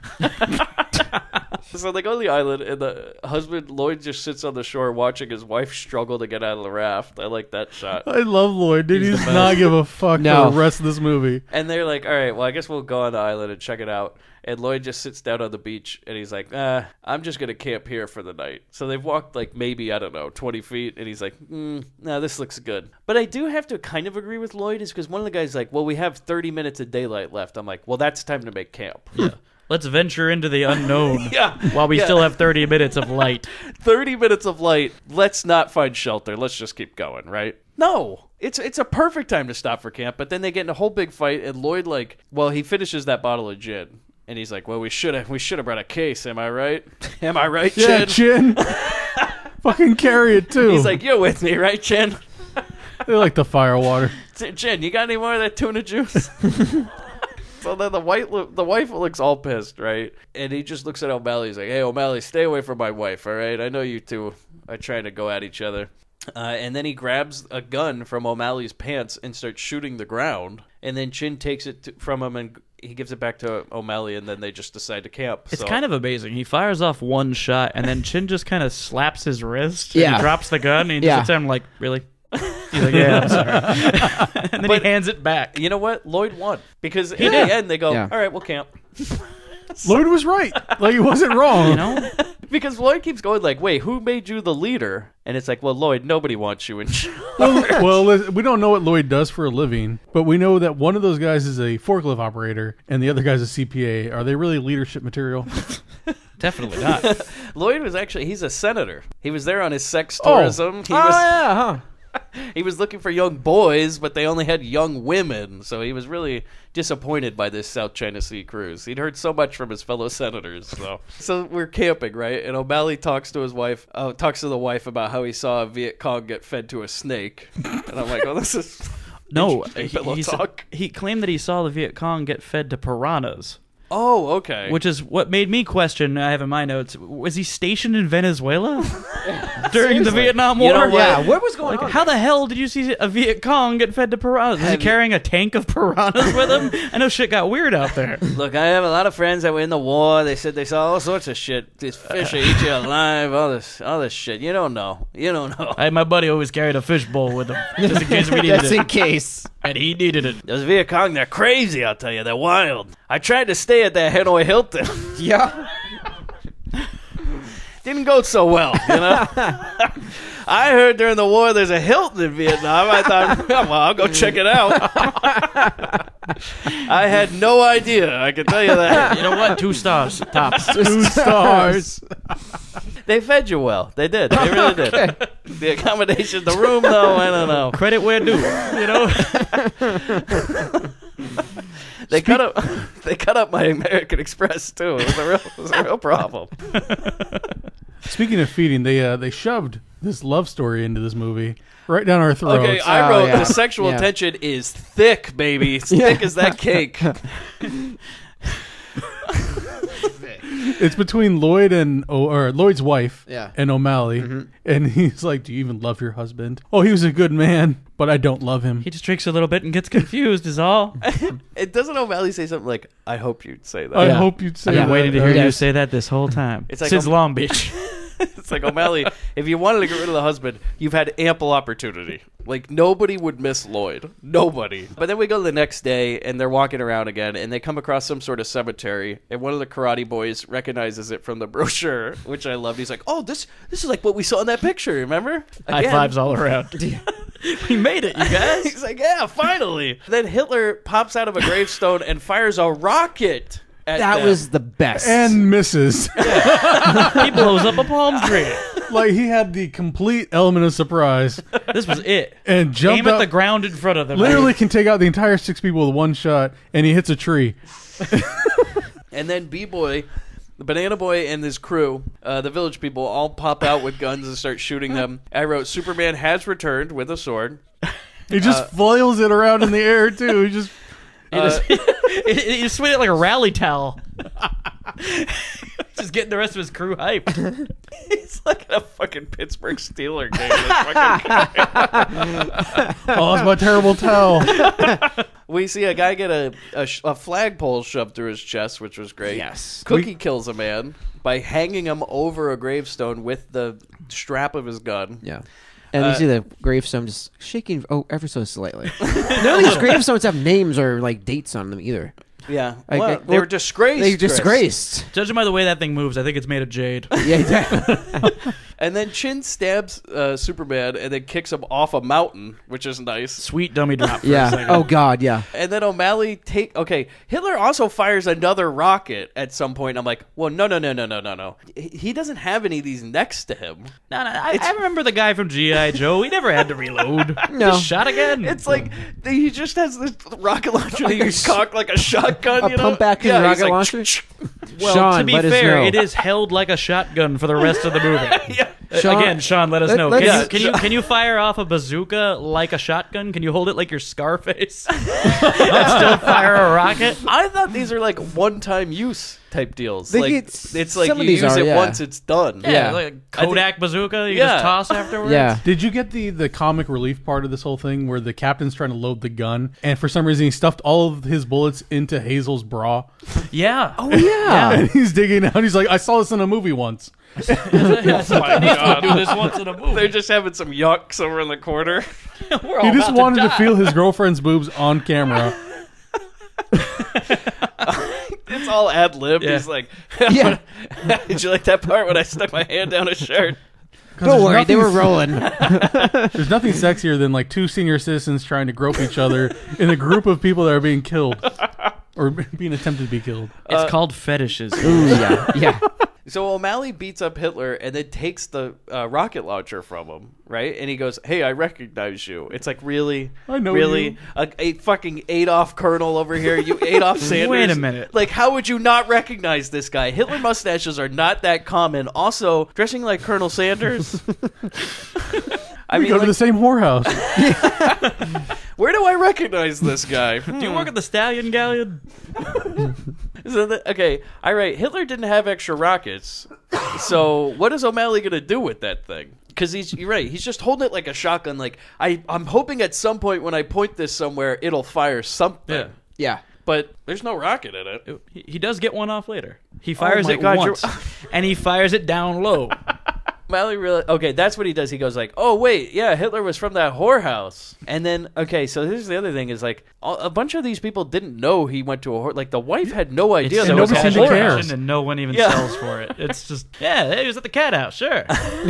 It would have been great if O'Malley turned to Lloyd. He's like, Lloyd, that was the guy from the whorehouse. You remember that whorehouse where you fucked that lady? And Lloyd's like, nope. And I just No, I waited did not. outside. What are you with- talking about? O'Malley, you lying son of a bitch. And so then the monks show up and they're like, hey, crew, can you follow us? And they're like, why not? I guess they're probably going to take us to the resort, right? I mean, there was a brochure. So then we go to this monk meeting, right? They're at the, I get the monk conference room. And they're all upset about the crew being there without permission. And I write, again, why are you printing fucking brochures if nobody's supposed to come here? What? Yeah, sacred ground, sacred. They're like, look, we know these brochures have been circulating. We actually are trying to stop that. We've sent out cease and desist, not responding to it. That was one of the old monks, you know. They all turn to the one monk all the way to the right, like, you see, Jeff? You see what happens?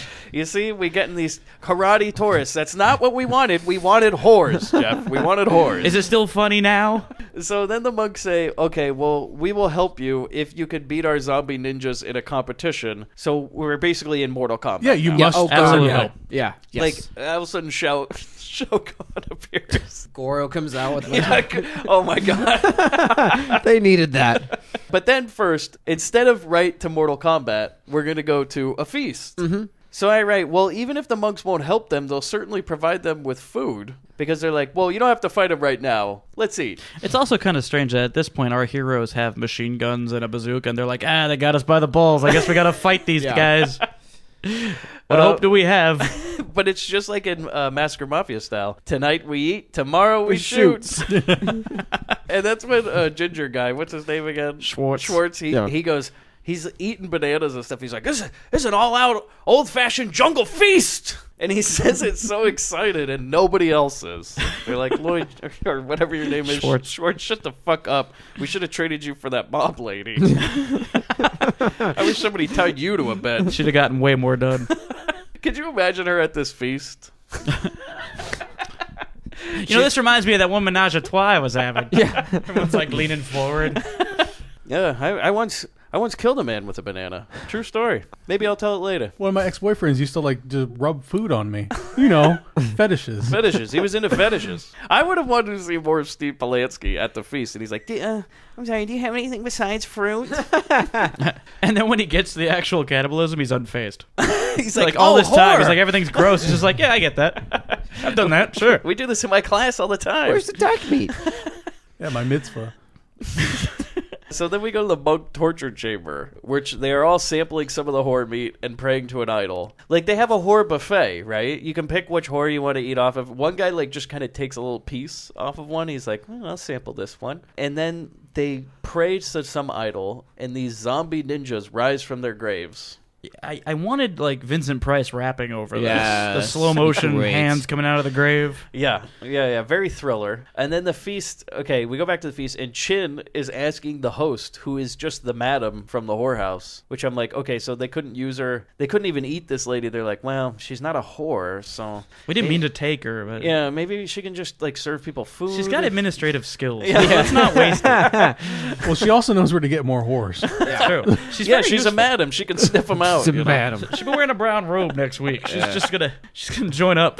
Can you imagine if Warrior Island had like the ISIS PR team and just went on Twitter and started recruiting women?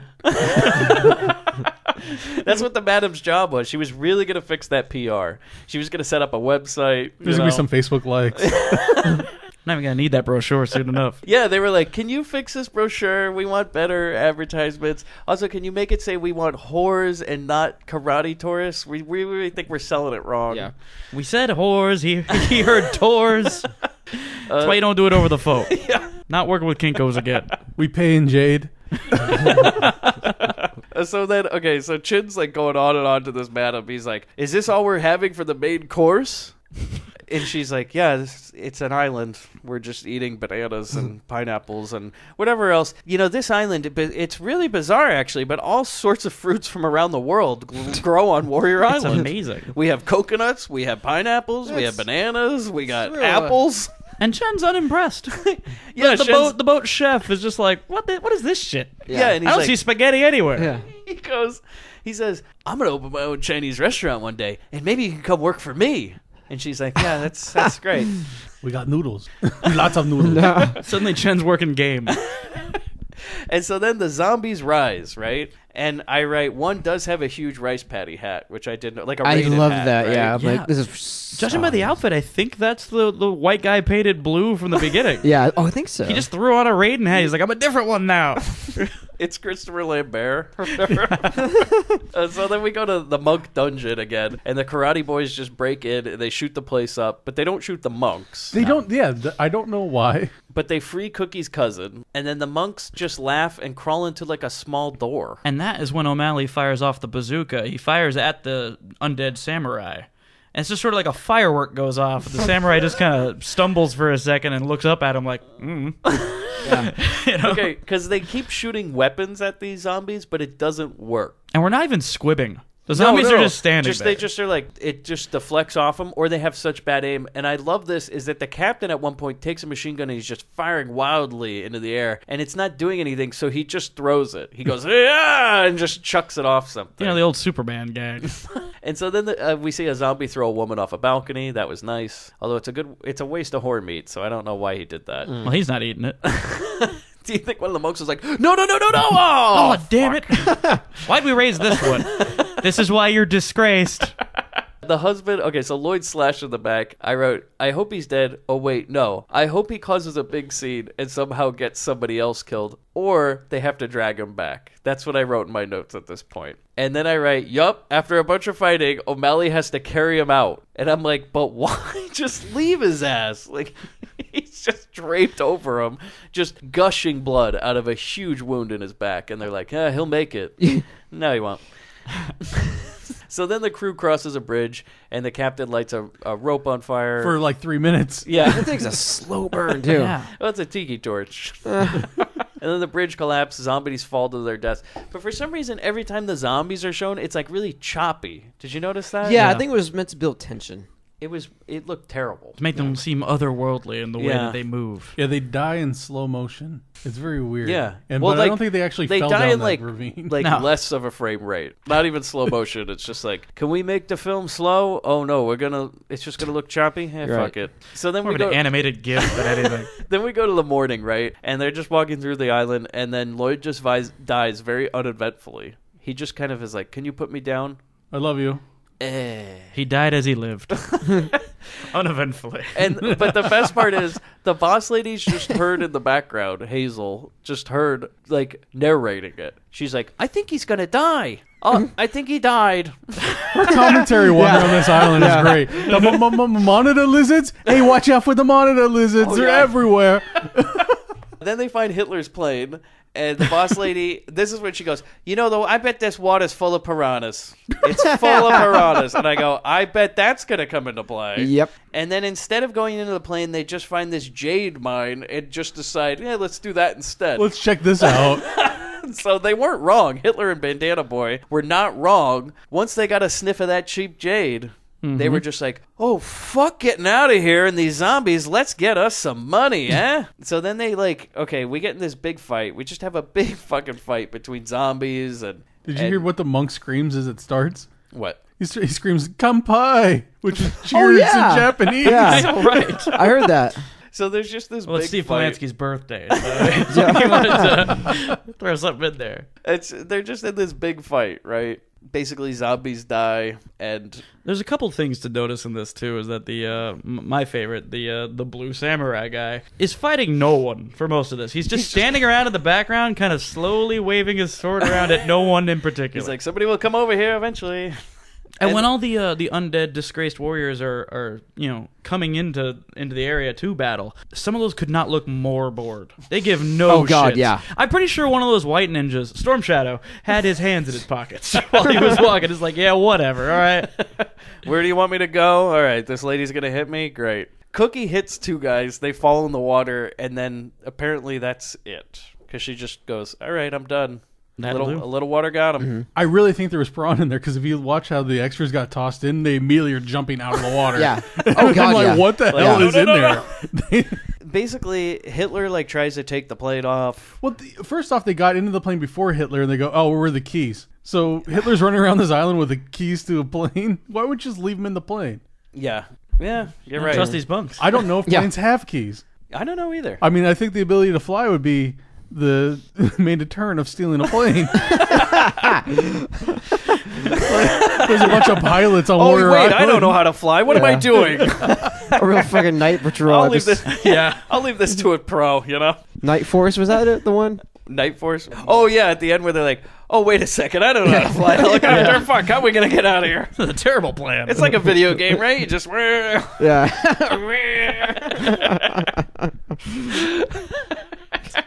It's going to tell me if I'm doing this right. Screen's going to turn a different color. Yeah. Basically, Hitler gets in the plane, he tries to take off, and then O'Malley gets him, and then for no reason, he hits him in the head with a piece of jade, and then he just abandons plane. He just jumps out of the plane, no reason. Yeah, you had the drop. You could have hit him a couple more times and been done with it. And then he goes, oh, wait, there's piranhas. And gets eaten. And I'm like, he's been in this island dozens of times. Not once has he noticed the piranhas in the water. And there was a very distinct size difference between the piranhas underwater and the piranhas on his person when he's flopping around. Yep. Like he's wearing fishing lures. Yeah. Yeah. Basically, they all get off the island, but they do get that jade on the plane. And they say, we're rich. And I don't know how heavy jade is, but she picks up one of these rocks like it's a piece of paper at one point. She's like, we're rich, like it's a piece of styrofoam. Mm-hmm. She's throwing this thing up. And then that's it. They all take off. Everyone's paired off into couples at this point? Yeah, and O'Malley...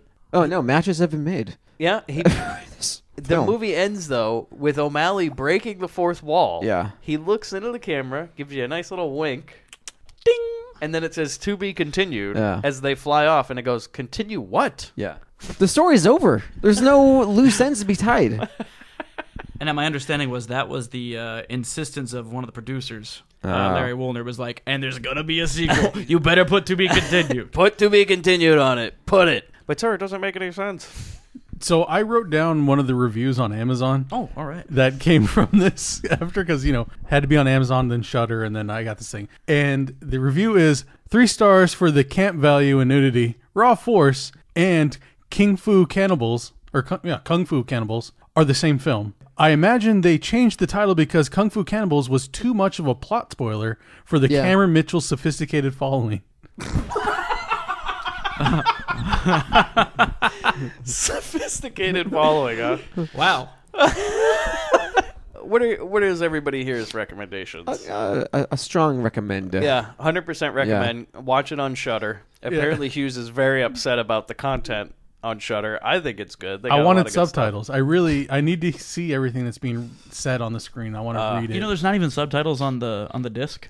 On the Blu-ray? Oh, fuck that. No one wants to take the time. Nobody wants to figure out what anybody's saying. You want to figure it out? Be my guest, son. Send them in. Watch it, but don't go out of your way to watch it. They already convinced me to remaster this. Oh, my God. The rat hole, we spend money on that one. You know what I mean? We heard this was going to be a big hit. Spent all our budget on getting that fucking guy to remaster this thing for God knows what. It's on Shudder now. Great. 35 years later. Great. People can watch it for 7 days for free. Yeah. So I do have one bit of trivia to mention real quick. Oh, let's hear it. The composer of the music, which is generally not I terribly didn't even notice music. No, the music was rad. It's pretty cool. Yeah, I loved it. But it doesn't really. I don't think it's something I want to own. Yeah. But like at one point, we straight up do Star Wars music during one of the fight scenes. There's like a. John will never know. He'll never know. But the composer's name is Walter Murphy. Probably no relation to Edward Murphy. But funny thing about him is he goes on to strike up a very close friendship with Seth MacFarlane and has done everything Seth MacFarlane has worked on. Wow. So the guy who did the music for Raw Force created the theme to Family Guy, American Dad, and the Ted movies. Oh, no shit. Oh, wow. We'll find out. Mm-hmm. But anyways, thank you, Bobby, for bringing this movie to us. Hey, thank you. Grateful. I'm glad you enjoyed it as I do. Well, thank you also for being on the show. You're welcome anytime. Oh, I know I'm we going to ran... do that. I had a great time. Oh, no. I'll find more movies with cake in them. Seriously, you are welcome anytime. Thank you so much. I always say that anybody could be on this podcast, and Chris and I are not lying. Anybody could be on this podcast. Well, you've proven that tonight. You have given us 2 gems, that's for sure. So we really look forward to what you can bring us in the future. Do you hear that sound? Yeah, I do. All right, you know the drill. Yeah. If you listen to the show, you know the fucking drill. How do you think Bobby and DeVito fit into the world of Raw Force? Bobby, you look like you have something to say. I think I do. Mine's a little Avengers, if you will. We don't see what happens to a lot of the people left on that ship as it's burning. Yeah. And so what I envision is that our friend the bartender walks out to the edge of the ship while it's on fire, looks out over the water, and he hears that familiar... And the water starts to disturb, and something surfaces. And what is this? Is this a yellow submarine? No, it is not. And a hatch blows open, a single hand comes out, and it's holding a brochure. And the bartender smiles, grabs his mutton chops, and moves them back to the top of his head. And then we cut to black. I'll set up for that sequel. Could you imagine that Bob lady in the straight arrow at the end? They come pick her up. She's like, "Oh, great! This looks like an interesting place." Yeah. She would be a little too advanced for Bobby, I think. Oh yeah. He'd be like, "What are you doing? Taking off your clothes and smoking?" DeVito. She puts out a cigarette on his nipple. He goes for the grab. She's like, "Yeah, more." He's like, "Oh, that's never worked before. I don't really know where to go from here." As a matter of fact, I am into studs. Yeah, he gives her the stud line. She goes, "Yes, I am." No one ever says that. DeVito. He's gone. DeVito is spinning on a wheel, naked. So we're in another room. I honestly think that DeVito and Bobby got a hold of that brochure. They missed the boat that time. You all of a sudden, after the boat pulls away, you hear, they're like, "Fuck, we missed it. We missed the Whore Island boat." Straight arrows in the Queen Mary parking lot. But I feel like they somehow made their way to Warrior Island. Yeah. I think they came there through religious reasons. They heard about this group of monks that worship dead people, and they get free women. Oh, Hughes, they heard about the whores. They get free women. But when they show up to the island, it's just a massacre, and they're like, DeVito's all pissed. He's like, Bobby, there's no whores on this island. There's just dead ninjas. There's just dead Chinamen everywhere, Bobby. What am I going to do with that? I can't fuck that. Well, DeVito, it worked fine for me. Do you want to fuck your dinner?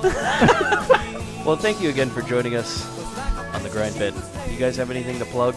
I always have something to plug. We are still doing the Extra Life campaign. We do that all year long. You can find it at twitch.tv/Obsidian. All the money raised for Extra Life go to a local children's hospital called the Children's Hospital of Orange County. Come by, check it out. Thank you, Chris. It's a good cause. I've got nothing. I'm just going to second Chris's and Shudder if they decide to sponsor us. Yeah, Shudder, please. Everyone try out Shudder. Let's get that Shudder money. Shutter them before they shutter us. Yeah, if you go watch this movie on Shudder, send them an email and go, hey, Grindbin sent me. You know, that would be a great place for you to market your product. But until now, don't sign up for Shudder. Until they meet our demands. Yeah.